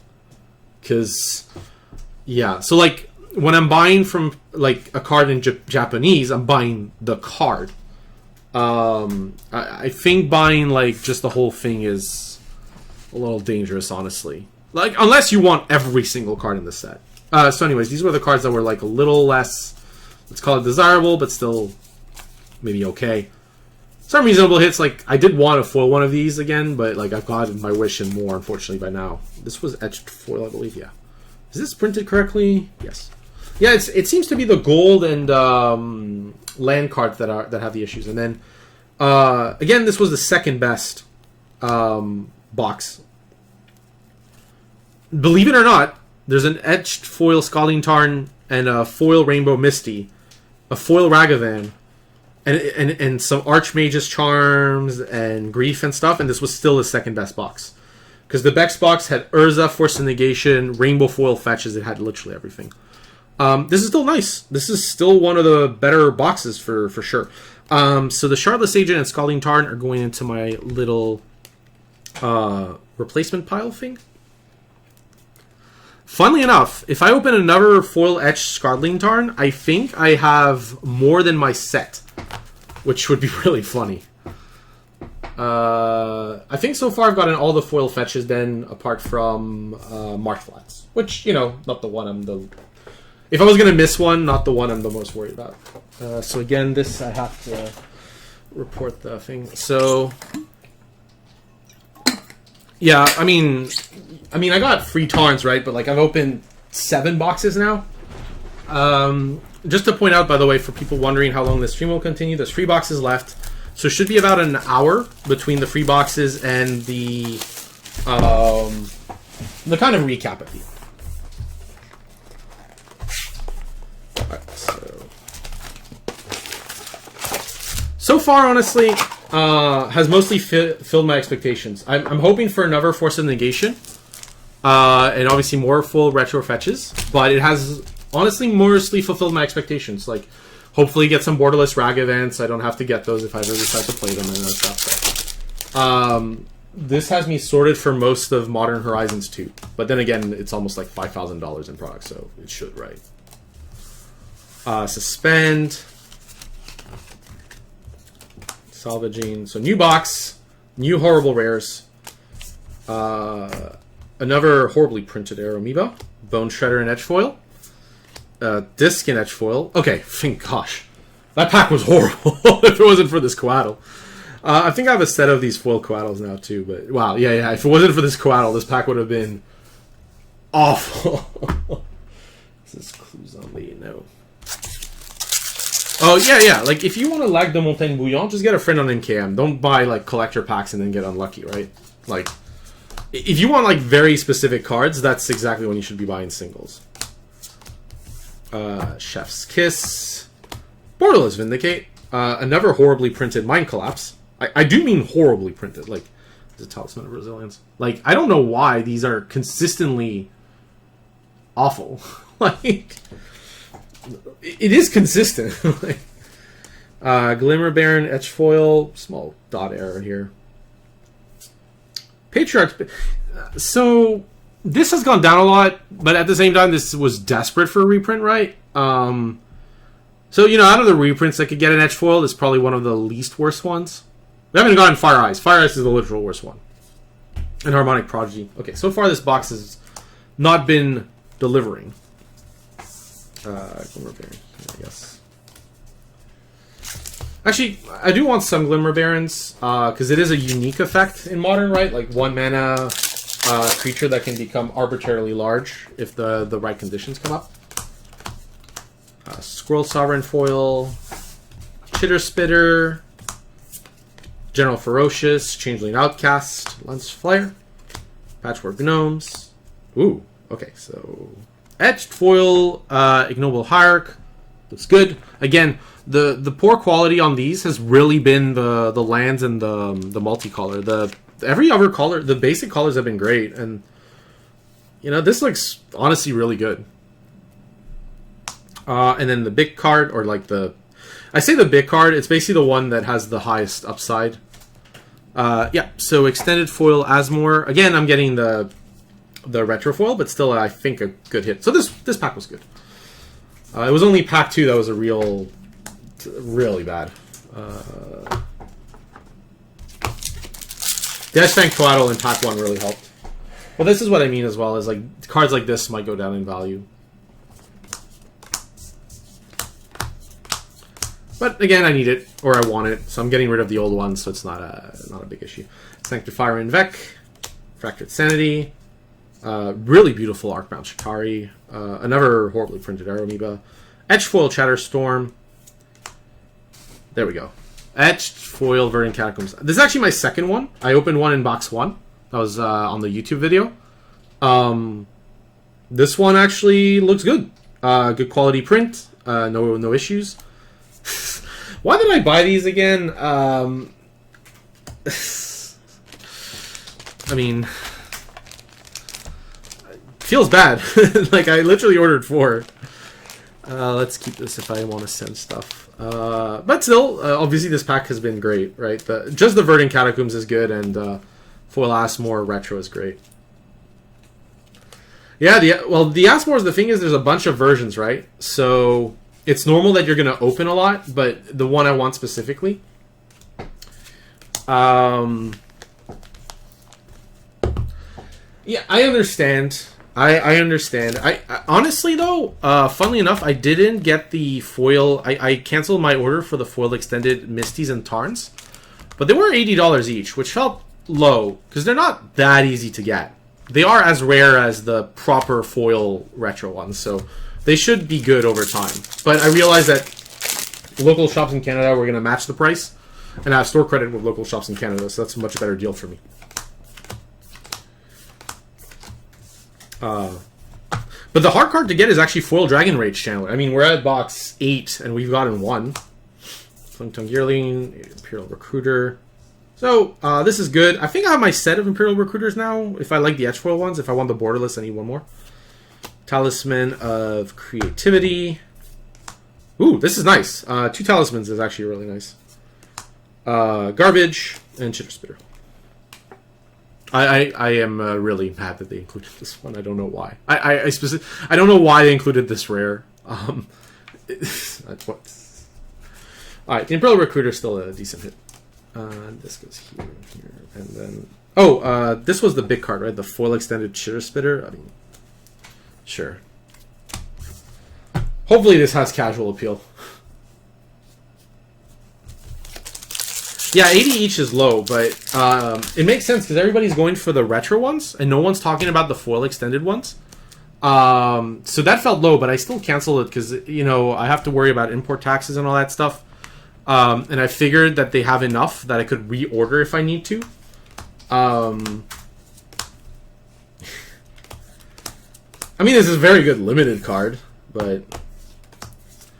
Paragon. Okay, we got. I really like. Honestly, these random uncommons when they're talismans is a really good hit. I can't. These are like easily. These have to be $10 each down the line. Like they're not. They look good. They're not necessarily that easy to get. People want multiple for Commander and their other decks and Cube and stuff. So Etched Mock Salvage. There we go. Our first foil March Flats, and this actually looks great in Etched. Like, it gives it kind of a silverish look, which matches the March Flats, and an Inevitable Betrayal. So I got plenty of these, so like the other version. But yeah, the March Flats, really nice. Good hit. So we got a foil fetch land, so we wanted mostly. I'll put this here. Let me see the quality. Yeah, it really looks like it was Scalding Tarn that got hit hard. Maybe this one because it's more turn, but yeah.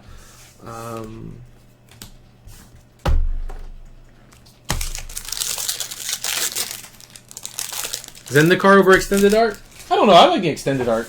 I actually have the original OG extended art. I have a Misty Rainforest that someone painted. It's the OG extended. Alright, we got another Academy Manufacturer. That's good. If I want to play that deck, I have a bunch of extended ones. Another Ragged. When you hit these, like, before you get to, like, the 2 slots at the back, whenever you get, like, one of those slots, it feels great. Like, it's just like such a neat it's a big neat bonus. Shenanigans, that looks horribly printed again. How many of these, like, I don't know. I don't even know if I want to replace them. It would take, like, I'd just have to send a box. Alright, Galvanic Relay. Then we got our Etched Void Mirror. Yeah, and this is an artifact, and it looks like it needs a replacement. And, not for me, but somebody might want this extended Sanctum Weaver. So, again, didn't really hit too much. I guess the extended Sanctum Weaver might actually be a hit. But the Ragavan just beforehand, right? Like, that ensured no matter what. So this, replacement box.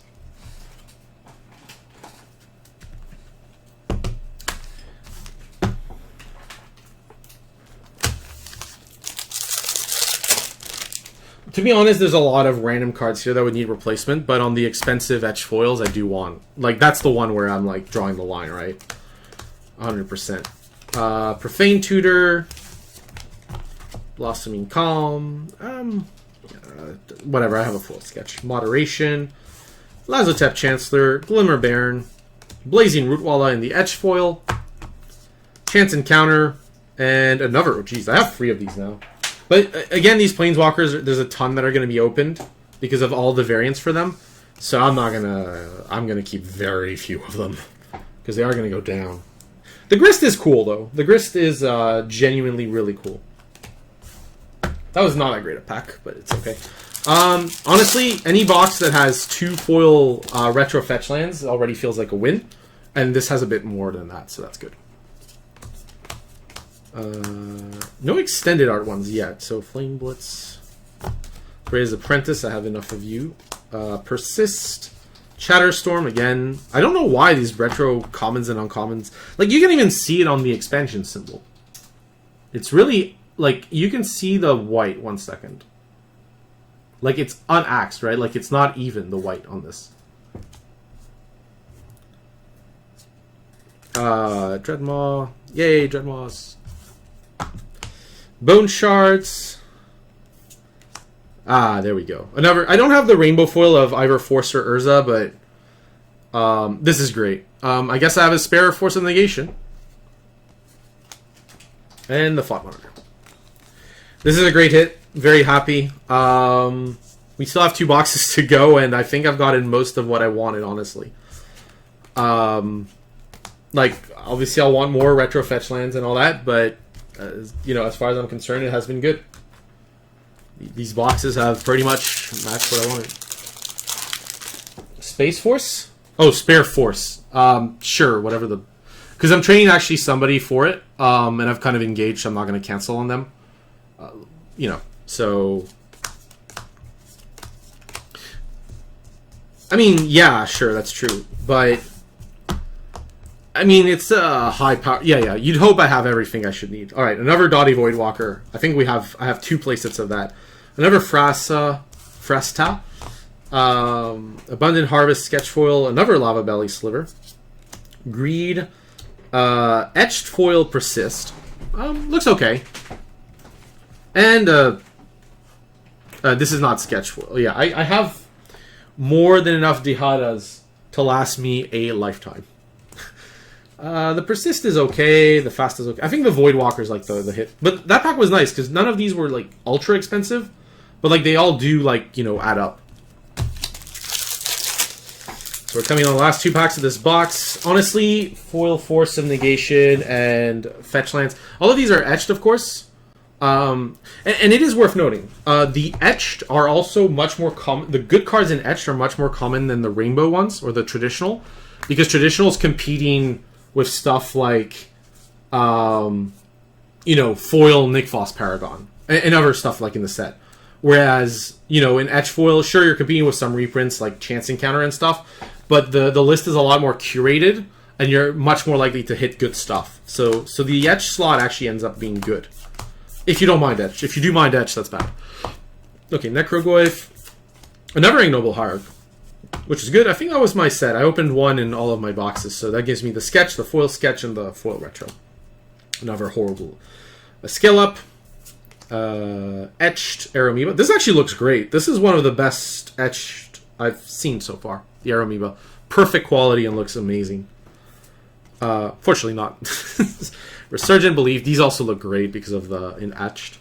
And another... Jeez, how many did I open of these? Like, I opened 3 or 4. Like, I did want some, but maybe not as much as I've gotten. The Ignoble Hierarch was really the hit in that pack. The rest was medium. I think Mind Collapse I've put over there. Alright, last pack. This was probably the third best box, I'd say. Well, like, tied with the Urza box. Like, obviously that box with Ragavan and other stuff was good, but the best box was the one with a bunch of foil fetches, Force Negation, Urza. Like, that's not going to be brutal. Yeah, like, the thing with normal packs is a lot of the rares are not worth a ton. So even, like, if you hit a $5 rare, like, you can't... If you don't want it, then it's not really worth $5, and the buy list on it is very low. Whereas if the cards are much higher, right? So, another Dakon... If you're going to get a Dakon, I'd highly recommend the sketch ones. They look great. I'm not as big a fan of the card, but the art on the sketch one is... This is definitely the best version. Like, it's not even close. Salvaging... Oh, yeah, sure, foil sketch. Undead Augur. Okay, so... I was going to keep some of these for myself, of the swords. Like, one of each, right? These, again, if you hit one of these are rare. Like, any of the MH1 mythics, they are insano rare. Like, super hard to get. So, don't be in a rush to get rid of these. Like, these are not going to be easy to find. And then the last slot is a foil extended dam. I would have preferred retro, but this looks great. It does, yeah. You know, there's multiple classes of Wrath of God players. There we go. So that was the last pack of this box. I'd say the last pack was also very good. You get a Dakon, a Dam, and a Sword of Sinew and Steel. Plus, even the random stuff was actually okay. So we'll recap this box quickly. Move on to box number 3. Sorry, 9. Box number 9. So to recap this box, I think the third best box, because of the, you know, a lot of decent hits, etch foil fetches, you know, Mythic from MH1, the extended foil Damned, a lot of reasonably good rares, the retro of this, full extended Ice Fang Coatl, Betrayal is actually lower, to be fair. So this was okay, because a lot of these are good, but it doesn't kind of overextend, I guess. Like, at the end of the day, this box is still and remains still very expensive. A lot of these medium rares are okay, like the Persist, the Gayadas, Gayadrone Dihadas. Yeah, it started really bad, actually. I remember the first pack or two. And then you get some talismans and stuff as usual. So, that's okay. Alright, let's move on to box number 9. I don't think this box... Oh, there was some printing stuff, but none of the cards were that great. Alright, so box number 9. So this one can go because there was no issue really with it. Or there was like issue with the retro foils, but it was like a Piru, the Volatile, so it's fine. But yeah, it seems to be very specific cards, like Scalding Tarn, Piru the Volatile, Shardless Agent. So, down to our last 2 collector boxes. It's been a journey. We're approaching the end. Bridge, Shaman, Thunderplane, Soul Talisman. Another Ignoble Hierarch, so whether I had to place it or not, I definitely have one now. Aeromoeba, Changeling Outcast, King of the Pride in the Etch Foil, Titania, Protector of Argoth in Etch Foil. I prefer the borderless or the retro or the normal. The Etch of this feels kind of weird, I'll be honest. Sanctifier deck. I also don't like it because it's the Mythic slot, and it's not a Cabal Coffers or Recruiter or one of the MH1 Mythics. None of these really need a specific protection. The Sanctifying Vect, I guess. I'm not that interested in the extended art foil, but some people in Modern might be, so let's put it there. King of the Pride, probably here. Heart goes here, and Titania's like here, right? Like it's like a rare or mythic I opened, but it's nothing special, right? In Etched, unless I've missed something.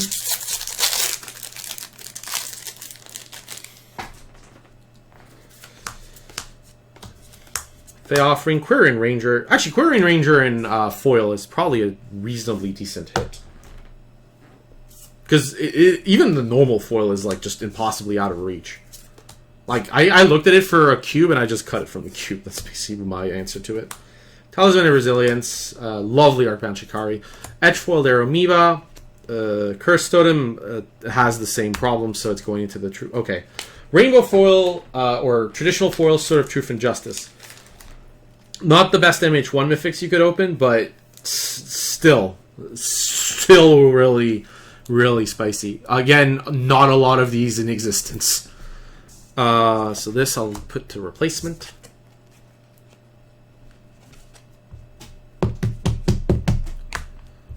Alright, that was an insane hit. Somebody is interested in that card. I think I am, but it doesn't. It's not going to see a lot of modern play, if I'm honest with myself, but I'm not in a rush to get rid of it. There are not many of the Mythics out there, the MH1 traditional foil Mythics.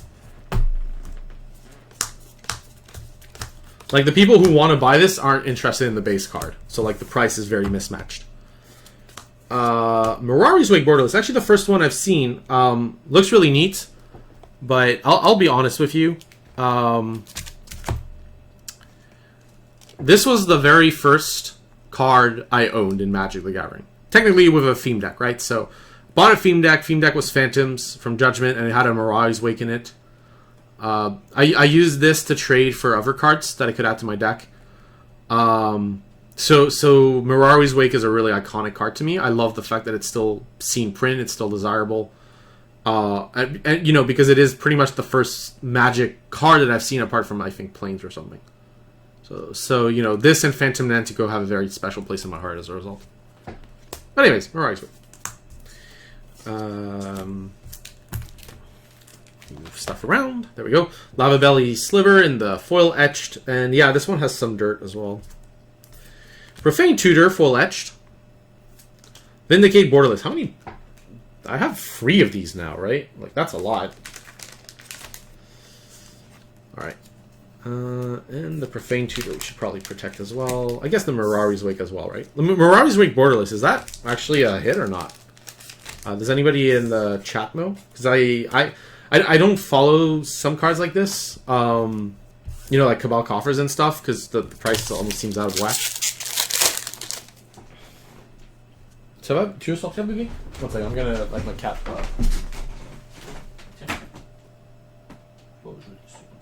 Okay. So my cat looked like it wanted to go out of the room, and then she was like, "Yeah, nah. In the end, I'm gonna stay in." She just wants some affection. So you're not seeing this on camera. I'm actually petting the cat. So sorry. Oh, baby show. Not gonna. I would put the cat here, but maybe not with this much on the table. So far, what is this pack? Yeah, the Sword of Truth and Justice was the big kind of hit, I think, from these first 3 packs. But again, I mean, these packs are expensive, right? So I would expect some hits. Oh, sorry, this is on the side.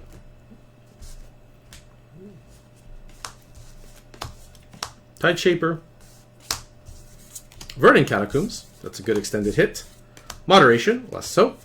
Talisman of Conviction. So this is traditional foil, I believe. Then we have etched foil Tideshaper, which actually looks great. Again, I mentioned it.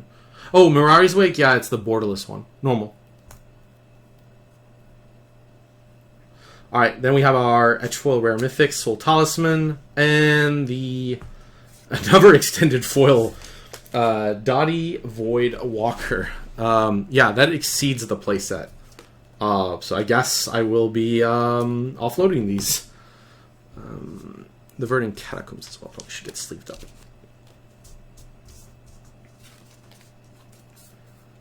Verdant Catacombs. And the other stuff is fine, but nothing special. Tideshapers, Moderation, Soul Talisman. 14. Yeah, so it's okay. It's a reasonable card. Might be here or there. It just depends. Like, Mirari's Wake is a strong casual card, and this is the borderless version rather than the normal one. Misty Rainforest. like every time I get one of these extended fetches, it just feels like just a bonus, right? Like Talisman of Creativity, Etch Foil, Vindicate Etch Foil. I'm feeling really dumb right now because I ordered a bunch of these in retro again, like a playset. So opening the third is like, well, I guess I'll have 7 of them.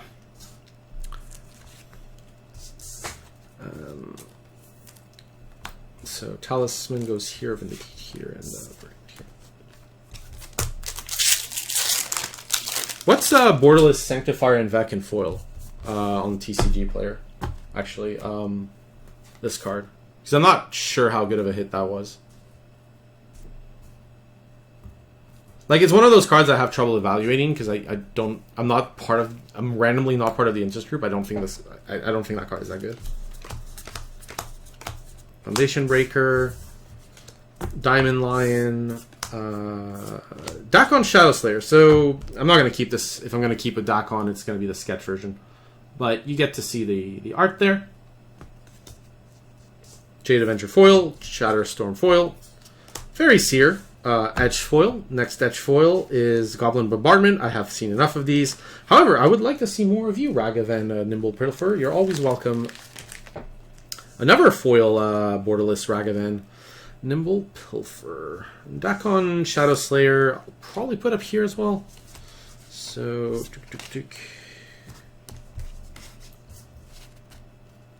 oh wow, 27? Is that Mirari's Wake or the Sanctifier and Vec? Because if that's Sanctifier and Vec, that's actually quite a bit.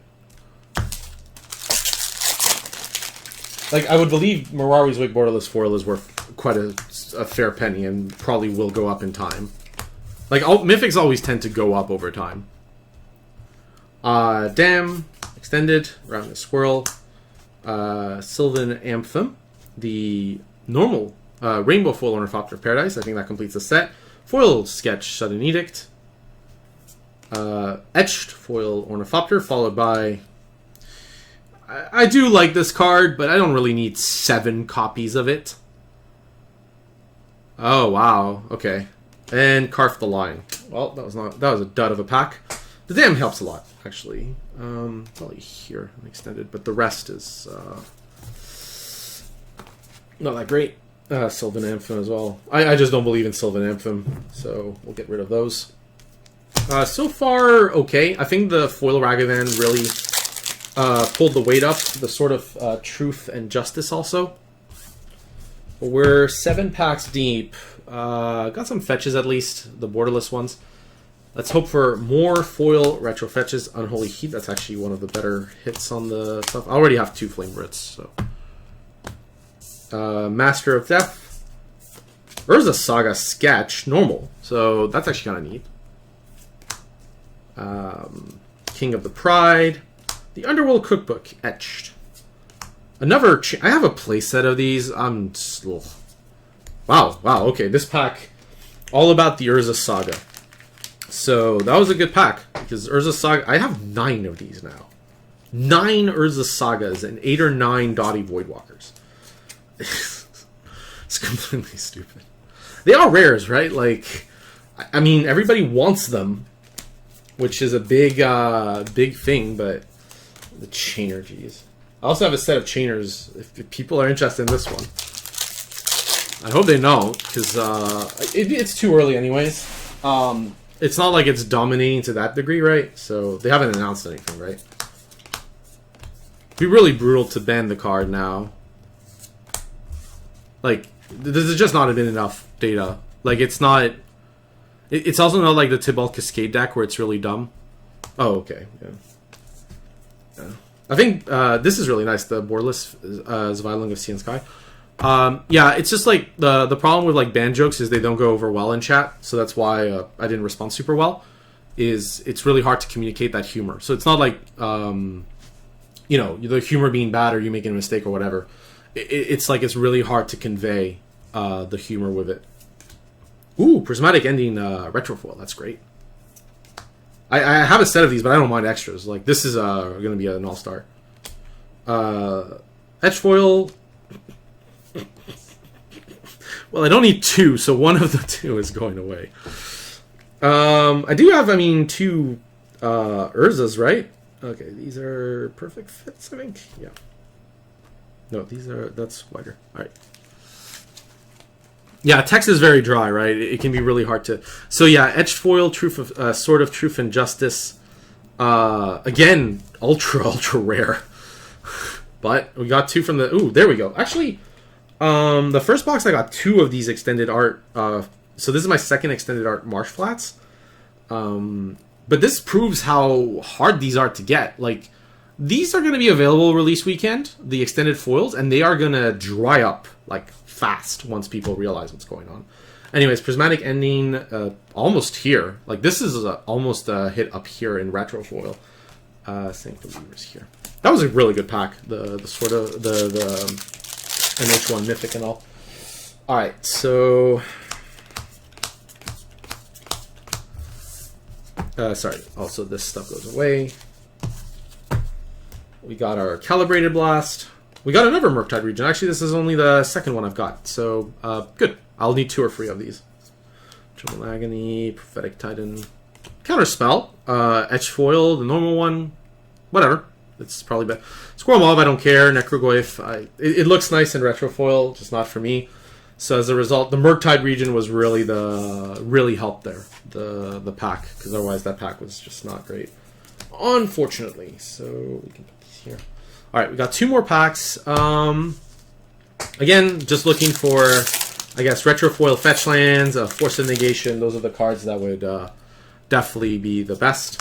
Also, Dragon Rage Channeler. We were running out of time to get those foil ones. I might just get foil ones because they are just not easy to get. Piru, Harmonic Prodigy, whatever the Storm. Again, I prefer the Japanese one, but looks cool. Extruder, Etch Foil. Okay, so far not good. We need the last 2 cards to be decent. This is my 5th foil retro Scalding Tar. I think I've got them, yeah. Some balance would have been good, but I'm not going to complain. This is also one of those I need to replace it, unfortunately. It's got the same pixelation. All of these are lower printing quality. I'm not sure why. Actually, let's put these in the previous one. Yeah, so we got this. Oh, right, we got one rare. Not really worth fun. Anyways, anytime I get a foil retro fetch, I'm happy. Have I gotten any of the explanations yet? Actually, I got a few borderless. I got Solitude, and I got one of each. I got 2 Furies and one of each of the other ones, and the blue and green one were foil. They aren't that common, I suspect. So whoever the Storm, I guess here. All right, last pack of this box. So far, this box has looked to be average. The Ragavan has really helped. The 2 Swords of... What's actually Sword of Truth and Justice in foil? Like, I'm probably keeping it because it'll be worth more over time, I suspect. But what does this actually come to these days? Resurgent Belief. Mishra's Factory. Okay, this pack... Last pack not looking super great. Squirrel Noble. Sovereign. Yeah, like the Mind Collapse looks... In Etched Foil looks a lot cleaner than the normal one, which is kind of weird. This looks awful. Like the pixelation on this. Oh my gosh. Okay, this box is... I don't know if it's tied for second. It's got to be tied for second at least. Yeah, just this pack. Alright, so this is going in the replacement pile again. These are starting to stack up a bit. And these in the Trado pile. Or the whatever pile. Alright, so let's do a recap of this box. Before we move on to the last one. A lot of, again, the uncommons, commons, you can think what you want. They were okay, I feel. The problem is, like, a lot of the cards that weren't that great were really bad. Like, they're just not desirable by most people. Except for maybe the Mirage Wake is probably up here, let's be honest. Titania Etched Foil, like, all of these cards are... Most of those were actual duds. Yeah. So this, by the way, this is here because of the etched Scalding Tarns so far have all had printing damage. We have 2 foil Misty Rainforests. This is the second one. Some extra Urza Sagas, the foil Ragavan, another Misty, another Verdant, 2 Swords of Truth and Justice, etched and normal foil. Mirari's Wake, Murktide Regents, Svilung, a foil extended Marsh Flats. So like this pack, this actually had 5 fetches. Even this Prismatic Engine in foil, Sanctifier and Vec in foil, Voidwalker in foil extended Vindicate, a Hierarch, a third foil retro, which I'm going to have 7 of, and yeah, it's alright. Alright, cool. So I think that was the second best box. Like, nothing's going to beat I think the Urza Force of Negation triple foil fetch line box. I think that box will remain king of the boxes. Alright, last box. We've gone through all 10. Well, one was pre-recorded, but whatever. I'd say I'm going to be able to use the store credit, I think, to get the other retro fetch lands. And that's pretty nice. I guess I have my set of Scalding Tarns. I need 1 or 2 more Misty Rainforests. I think I need an extra Verdant. Aranisa Marsh Flats are the ones I'm lacking, but those are the ones I'd want to lack anyways if I was going to choose. So, last box. Let's see what you got. All right. I don't know why I keep separating these. I'm sure I've had the set, but whatever. Suspend. Does every box start with... Okay, Murktide region. That's good. That's the third Murktide. So now I have enough Murktides. There's not many decks that are going to play 4, let's be honest. Yep. Traditional foil. Etch foil. Ranger Captain of Eos. I did need some of these anyways for Constructed, and the foil ones from this are great. Wonderful hit. Soul Talisman. Not really what I want, but apparently a bunch of EDH players want, so it's worth actually a pretty penny. That was an amazing first pack. Being honest, like, Murktide, Ranger Captain, Etch Foil, and Soul Talisman, that's a great first pack.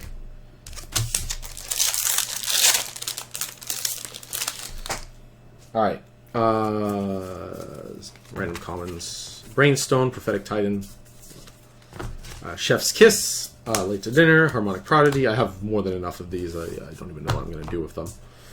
World Weary, another Talisman of Hierarchy. I think I got my set of talismans out of this, which I'm happy about. Etch Foil Counterspell. Etch Foil Out of Time, which looks awful. Like, it's like it got black. It's like the same toner error on this again. And another Foil Borderless Vindicate. So if I wanted to play Foil Borderless Vindicates, I'd have my set. Which might be good, actually, because it means I might be able to sell the set rather than singles on it, which is good. But this is going in the replacement box. Or box or pack things. There's a lot of cards here. I probably should get a third one, because this is starting to stack up.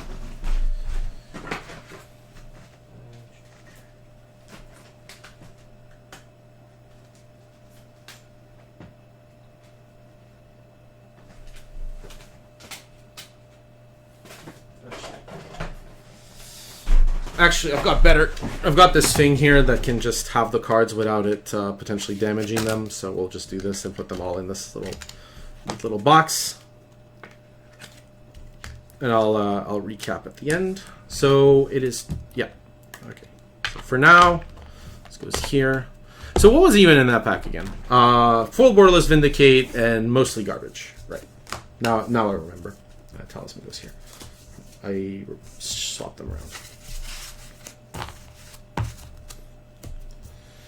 Alright. Next booster. First booster was really, really good, though. Like, insane. Nettle Cyst. Charlotte's Agent. I have a set of borderless ones now. I might prefer them to the retro ones. It was kind of close. Llanowar Tribe. Ornithopter of Paradise. And a nice set of original foils. Etched Foil Extruder. Etched Foil Rishadan Dockhand. Again, has the toner printer error, so I'll go into this little box. And a foil sketch Priest of Felrites. Not the best again booster, but it's okay. So Shardless Agent, that'll just go here. This goes in the replacement box. I guess I'll put it on top.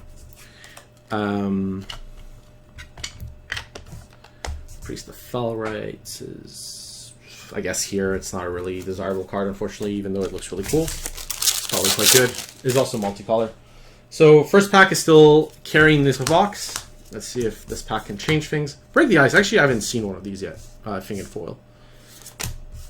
Carve the Line extended. I haven't seen this one. Esper Sentinel, always a good sketch card to hit.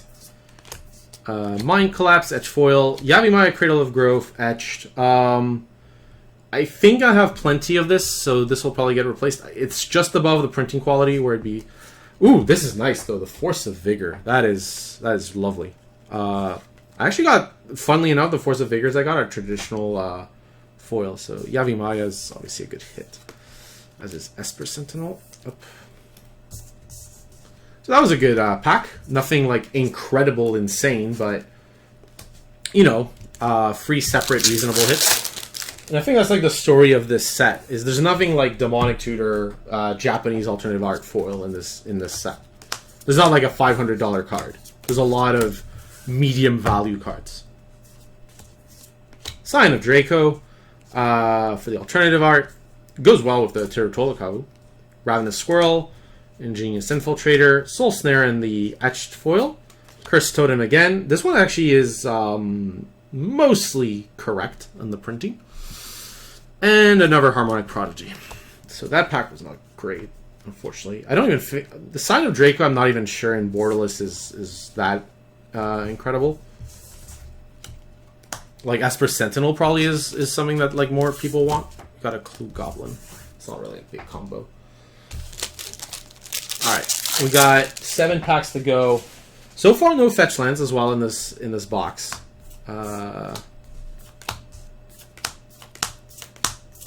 Rishadan Dockhand, Prophetic Titan normal, Obsidian Charmal on normal, Ephemerate in the traditional. This is actually a pretty decent hit if you're going to hit it on common. Marble Gargoyle, Profane Tutor, Etch Foil, yay, and Rainbow Sign of Faulkner Treasure, also decent.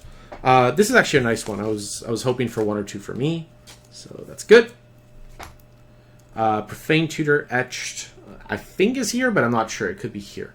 Ephemerate's the same. Charmal. Like, all of those rares are, like, medium, but they're not bad. None of them were atrocious. Like, none of them were, like, Chef's Kiss or something like that. Or the Nick Fuss Paragon.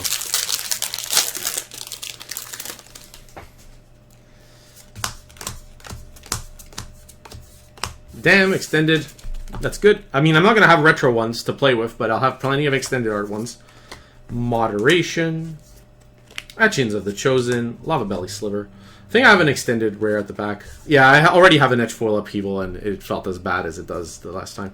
Alright, another Borderless Shardless Agent. That's foil. Really nice. I think with the Dam, it kind of works out decently well. Alright, our last 6 packs. The Upheaval is here, I guess, but I don't even feel like... yeah, this box, pack 1 was really strong, and then it's kind of gone downhill. Like, there was 2 good packs. The one with, like, these 3, and the one with Ranger Captain and Murktide. And since then... Okay, Asmore Extended. Endurance, that's a good one. I actually don't have many. I think this is either the 2nd or 3rd one I have. So I'm actually pretty happy to hit that one. Tribute Mage and the Rainbow Foil, that looks nice. I haven't actually gotten many of these, so... Tide Shaper, Etch Foil. I think I have my set of foil ones. I'm happy now. Necrogoyf, Etch Foil. And the last card, Rainbow Foil Arid Misa. Lovely. Looks great. So yeah, the pack with Arid Misa and Endurance is pretty good. Who knew? Oh, this is not a perfect fit. So, guess I'm opening the next lot of perfect fits. Where are they? Pretty sure I had them somewhere. Oh, here. All right. Alright, so these two here, these two down here, these over at the end. So that helps recover the box. Right here, we got, these are the last 4 packs. So it's been a ride, it's been a journey. We'll do a recap, then we'll call it.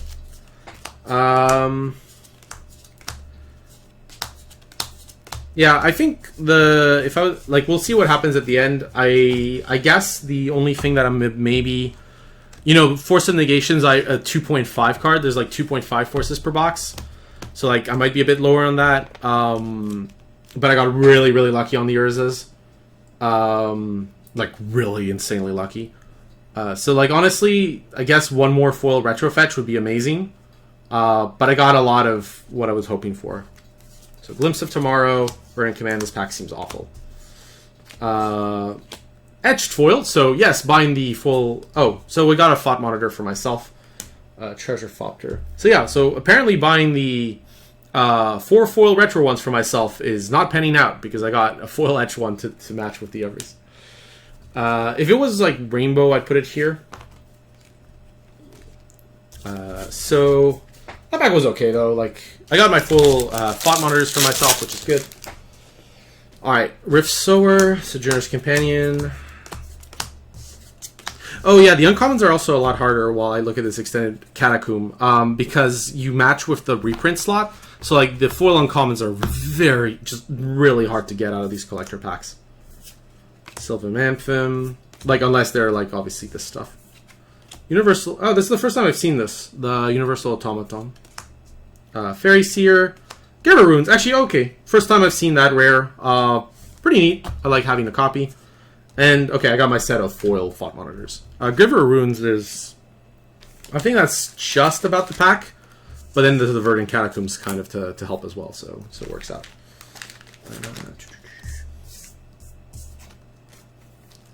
Alright, so... The squirrel is not something I'm keeping, the squirrel token. Or rather, I'm putting it away. Alright, last 2 packs.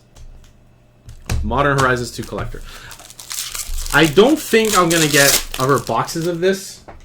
I'll see what like the buy list does on this. Like I'm probably gonna get the cards I'm missing rather than another box. What have we not opened? There might be an MH1 Mythic I haven't opened yet. There were 5, right? So I got Urza twice. No, I got all of them. I got all of the MH1 Mythics. So I was lucky. I just didn't get Dragon Rage Channelers. Got a lot of Timeless Dragons too, let me tell you that. Ravenous Squirrel. Urza Saga. I got a lot of Urza Sagas. Like, I am full up on Urza Saga. So many Urza Sagas. Alright. Blossoming Calm. Another foil Ornithopter Paris. I'm full up on these too. Etch foil the Underworld Cookbook. Okay, I'm also full up on Chainer, but you know what? I'm done with Chainer. Chainer, we've been seeing each other too much in Verdant Catacomb, so that was not a good pack. Actually, we still have the Urza Saga, right? The Urza Saga kind of makes up for most of the other stuff here in this pack. But, yeah. Alright, let's hope we can finish on a really nice pack. This is probably like middle of the road box or towards the bottom so far. There's a foil fetch, which is great, of course, but it is the one of the weaker ones, right? The white ones. So, honestly, you probably would have been better off buying singles than what I've opened in this specific box. Unless, like, the last pack is completely nuts. Because remember, again, these were like, what, 450 Canadian? So, like, yeah, if I'm starting to look at this stuff, I would have, like, gotten, I think, for cheaper than the singles. But it's okay. Alright, so we got Necrogoyf. Grief. Okay, that's a good, this is helping towards a good end. Okay. Got a Blazing Rootwalla, Lens Flare, Etch Foil Ornithopter of Paradise. Alright, let's hope that this is the last pack, so let's hope this Etch Foil is good. There we go. Box wanted to save itself. The Etch Foil is still really good, but it was very close. If it also hit at the end, that would have been like a nice flourish. But, you know, whatever. Obviously, the last pack with Misty Rainforest and Grief really spots it. I don't know why this Misty looks great, and the Scalding Tarn looks like garbage. I couldn't tell you. So we'll recap this box, and then we'll recap everything that has been opened so far. So, I guess this is here anyways. All right, so to put this away, all right. About 10 minutes on the recap. So, and then we'll raid someone, either someone playing Modern, or if somebody else is cracking packs, we'll ship you that way. So looking at the commons, uncommons, that are small, a lot of okay things, but nothing special. Looking at there was a lot of, I guess this is here, sorry. A lot of bulk rares, though, in these packs. Like, a lot. This was a lot. I guess this is, like, kind of here almost. But, yeah. There's a lot of not great stuff here. There was, like, one or two others that were not good that are, I think, in the Rishiden Dockhand, right? The Etch Foil. But it really got saved in the first and the last pack, right? The first pack with Ranger Captain and Murktide Regent, plus the Soul Talisman. Then, like, it got a little hard, a little difficult. You got a Force of Vigor and stuff in the middle. But Rainbow Full Arid Misa, Rainbow Full Silent Draco was a small thing. Endurance, the Giver of Runes, the Verdant Catacombs, another Saga, and of course the last pack with Misty and Grief. We'll do a quick recap. So, things you need to know. The normal foils in the set are actually reserved to draft and normal and set. They are not easy to get. If you want your foil Dragon Rage Channelers, especially the uncommons, if you want foil Charless Provisioners or Dragon Rage Channelers or whatever that don't have a sketch version, you need to get those sooner rather than later. Boxes are getting cracked. The foil versions are not easy to get. I would highly recommend getting the ones you want out of those. Other things, etch foils, it seems like gold cards and lands especially are... Yeah, gold cards, lands, and some artifacts are vulnerable to really bad printing errors. All of these are etch foils, and they all have like really bad printing errors. Collector box wise, there seems to be collation problems potentially. The first box, the second and third box I opened had almost identical etch foil cards, which is not great. That said, outside of etch foils, the etch foils look good on some cards, like on blue cards specifically. They actually look really neat. On the lands, they're a little less good, I guess, than the rainbow, but not that much. So we'll do a quick recap with everything. So I'm gonna move over the cards I got from box 1 over here if I can get the... I'm not gonna recap the commons, uncommons, just, you know, those are what they are. So we're gonna... So these are the bad cards, so to speak. Or the not so... there might be a mix of cards as I go through it, so please forgive me for that. Alright, and then we have from box 1, these are additional things. So these are medium, this was big. Sorry, this would go here.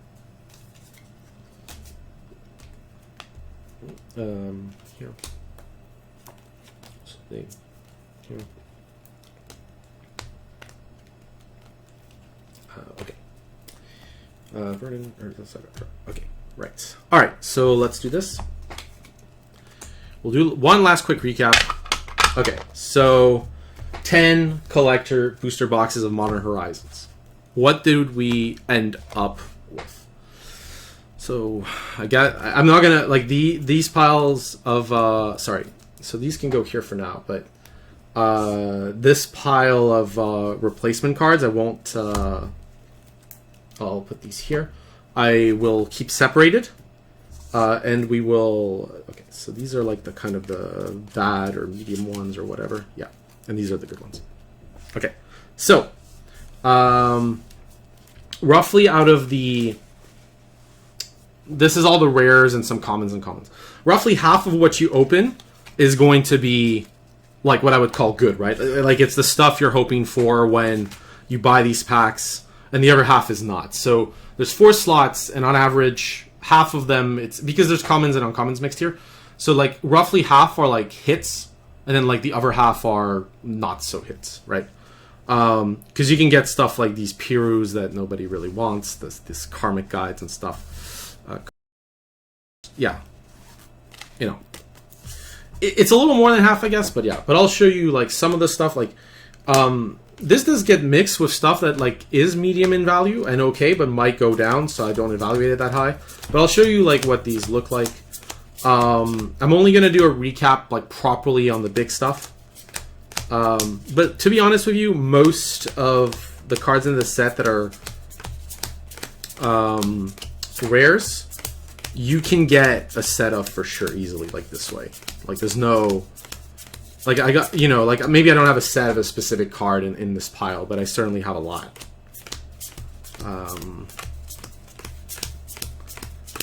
Some of these you're not going to be interested in, that's fine.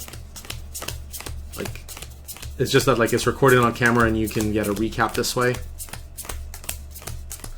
I've mixed like the, you know, foil, non-foil, like I've mixed the etch foil and normal foils here. But generally, if, you know, if the card is, most of the cards here at best are 20 USD. So this is a big recap. I shouldn't have done the first part of the recap, which is like all of them flat. If somebody, by the way, wants to look up a channel that's doing a box opening, so I know what to rate, because I want to cut like pretty close to 3 o'clock. So if somebody can investigate that, I'm more than happy to. Yeah, so I'm going to continue here. Yeah, this mixes foil and etch foil, by the way. So, so all the rares I'm showing, like, not actually the dam is probably up here. Let's be honest. Like, you know, this mixes up, right? Like like this is etch foil sanctifier. It's actually kind of desirable. I'm not convinced like all of these cards are necessarily where they should be in terms of value, but it gives you an idea of like more the medium-ish stuff is here. I guess Dakon's sketch would be up here. And I might have misvalued a card. It's very easy. I didn't do like insane research before opening these. Yeah, like the Sketch Dihada maybe. Like, you know, Sketch Dihada is clearly better than the... yeah, there was like Sketch Dihada mixed in with, you know, Magus of the Bridge.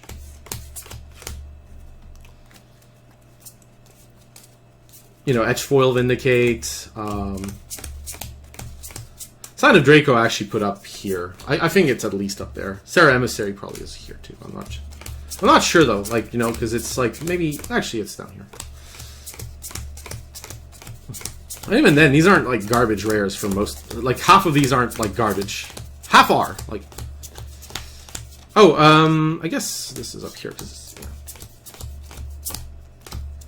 Oh, this is the foil Lonus. I did say I wanted to show the foil sketch cards. Unfortunately, blue-green is the worst one. The red ones that are sketch and foil look the best, but there's not many of them, unfortunately. And multicolor. Like, you know. This is a lot of stuff. I mean, it is 10 boxes, and most of the cards are relevant. Oh, another Goblin Engineer. Why is a Voidwalker here? Voidwalker is meant to be... Oh, wow, okay, I mixed some stuff up. Oh, these are the... Yeah, okay, so...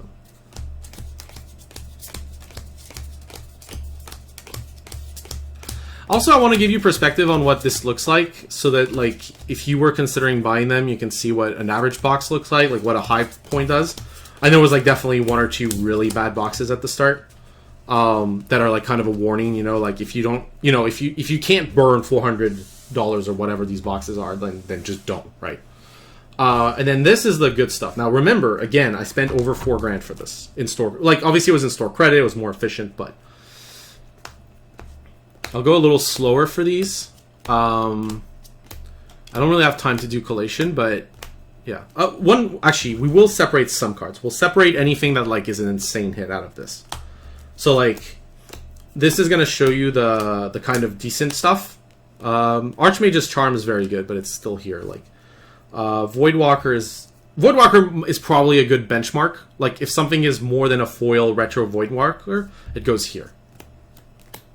Extended foil Marsh Flats and Aranisa. I guess the Voidwalker is kind of close to these. Like, yeah, Quaddle. Just Grief, I think is overrated. Like for a normal one. So Endurance. Saga, this is a normal one. Verdant, Giver of Runes. Arid Misa definitely goes here. Endurance normal. Foil Borderless Shardless Agent. Sign Etched Foil. Force of Vigor. Like, Force of Vigor is also close to this. It's probably Icefang Coatl level. This and Etched Foil is not. Ranger Captain has to be here just because of its rarity. Obviously, Misty is. Dam, Dakon, Profane Tutor, Asmore Foil, Ignoble Hierarch, Vindicate.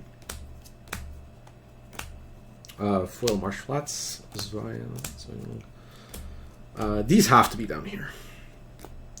Misty, this is a Foil Ragavan, Foil Urza Saga, Normal Urza Saga, Foil Misty, Foil Icefang. This is Edge Foil, so it's kind of close between these two. We'll say here. Dam Extended should go here, I think. Let's see, put it. Cabal Coffers is worth more than I think it should be, but whatever. That's okay if somebody else believes it is. Voidwalker Extended Foil is probably still here. Sarah Maseri should be higher, but... Archmage's Charm. Higher. This isn't like a rocket science, right? Or like perfectly fine. Like Garf could be here. I mean, just want to. Urza was obviously an insane hit. Plus you have the plus the 2 Shardless Agents that go here, and the free foil Etch Scalding Tarns that go here. So Urza Saga foil. This is between the two. Ragavan, Titania is here, and Esper Sentinel.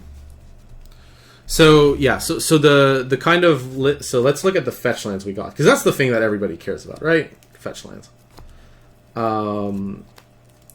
Maybe not just fetches, but yeah.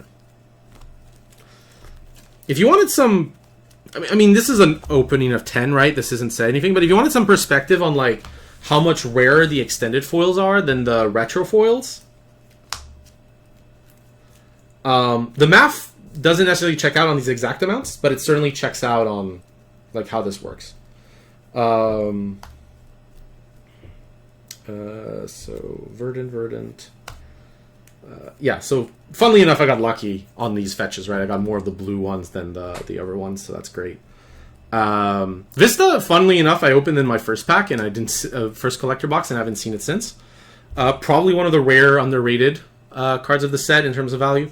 But yeah, like because of the etch foiling, there's way more of these than these.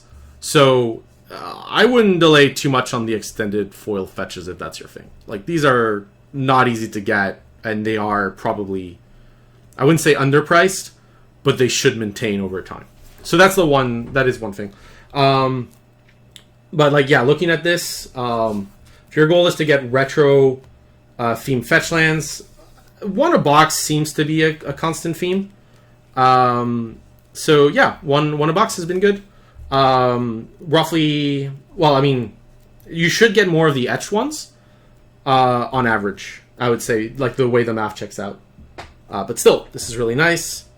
And obviously there's the other stuff like Ragavan. Like how many Saga? Like I think like the fact that I got did I only get one Force of Negation? I got 2. Didn't I get 2? Did I not finish sorting the cards? Because I know I have 2 Urzas and 2 Force of Negation. Oh wow, there's even more cards here. Jeez. Like I thought I was done, but there's just so much value that there's a foil subtlety there. Force of Vigor. Yeah. It's just like, sorry, there's more fetch lands, more. I'm not gonna count the extended ones, but there's a foil endurance there. That's also amazing. There's just a lot. Like Cabal Coffers, I got like a set of them. This is a foil Misty Rainforest. Another etched Yavimaya, some extended ones. The first Sliver. Foil, the Fury here. There's just so much in this set. Funnily enough, Caldrea Complete was in one of my first packs. Foil, and I only need 1, so that was good. But yeah, just like 3 Ragavans here. 4 Ragavans. I actually got the set of Ragavans. Yeah, I'm pretty happy. There's very little I need from this set now. and easily with what I've opened, I can get the store credit to get what I need. So yeah, so let's add these Arid Misas. The Scalding Tarns, I think I got 1 Rainbow Foil and free etch. The free etch are getting replaced if I can do it. But yeah, so to recap this video, yeah, like just so many fetches. And I don't think my scenario here is done, but like, yeah. Again, if you want these foil extended ones, these are rare. Like the foil extended fetch lands are not common. You need to get these sooner rather than later. Like these weeks collector packs get opened. Like think about this. I opened 10 boxes and I got 4. And like look at how many retro foils I get instead. So like the price is out of whack. The retro foils are worth way more than these, but these are far, far more common because you get them more in these packs, plus you get them in the set and draft. These you can only get in collector. So, you know, you want the extended foil fetch lands, get them sooner rather than later. You know, get your orders in if you want them. Maybe you can wait a bit, you know, for the collector box. These you're supposed to get, I guess, 1 per 4 boxes. Most of the MH1 rares I got like 2 copies of the rares. Some I got more. But yeah, 2. Getting 2 Urzas, as though that's the highlight of the box for me. So this opening, I think, really great. Okay, I'm going to ship you to someone else. It's free PM. Let's close it on the dot. Thank you so much, everyone, for watching. I hope you learned some stuff about it. This gave you perspective on the boxes. You can always message me if you have questions. Because I want to make sure, like, if you're going to buy Magic product, that you don't waste your money. So, let's ship you somewhere. Let's see if someone's doing an opening. If not...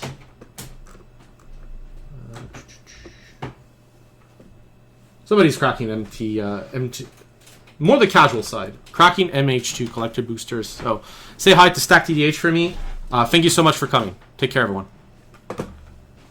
I'll also upload this on YouTube, I think, this specific session, because it has a, you know. All right, take care.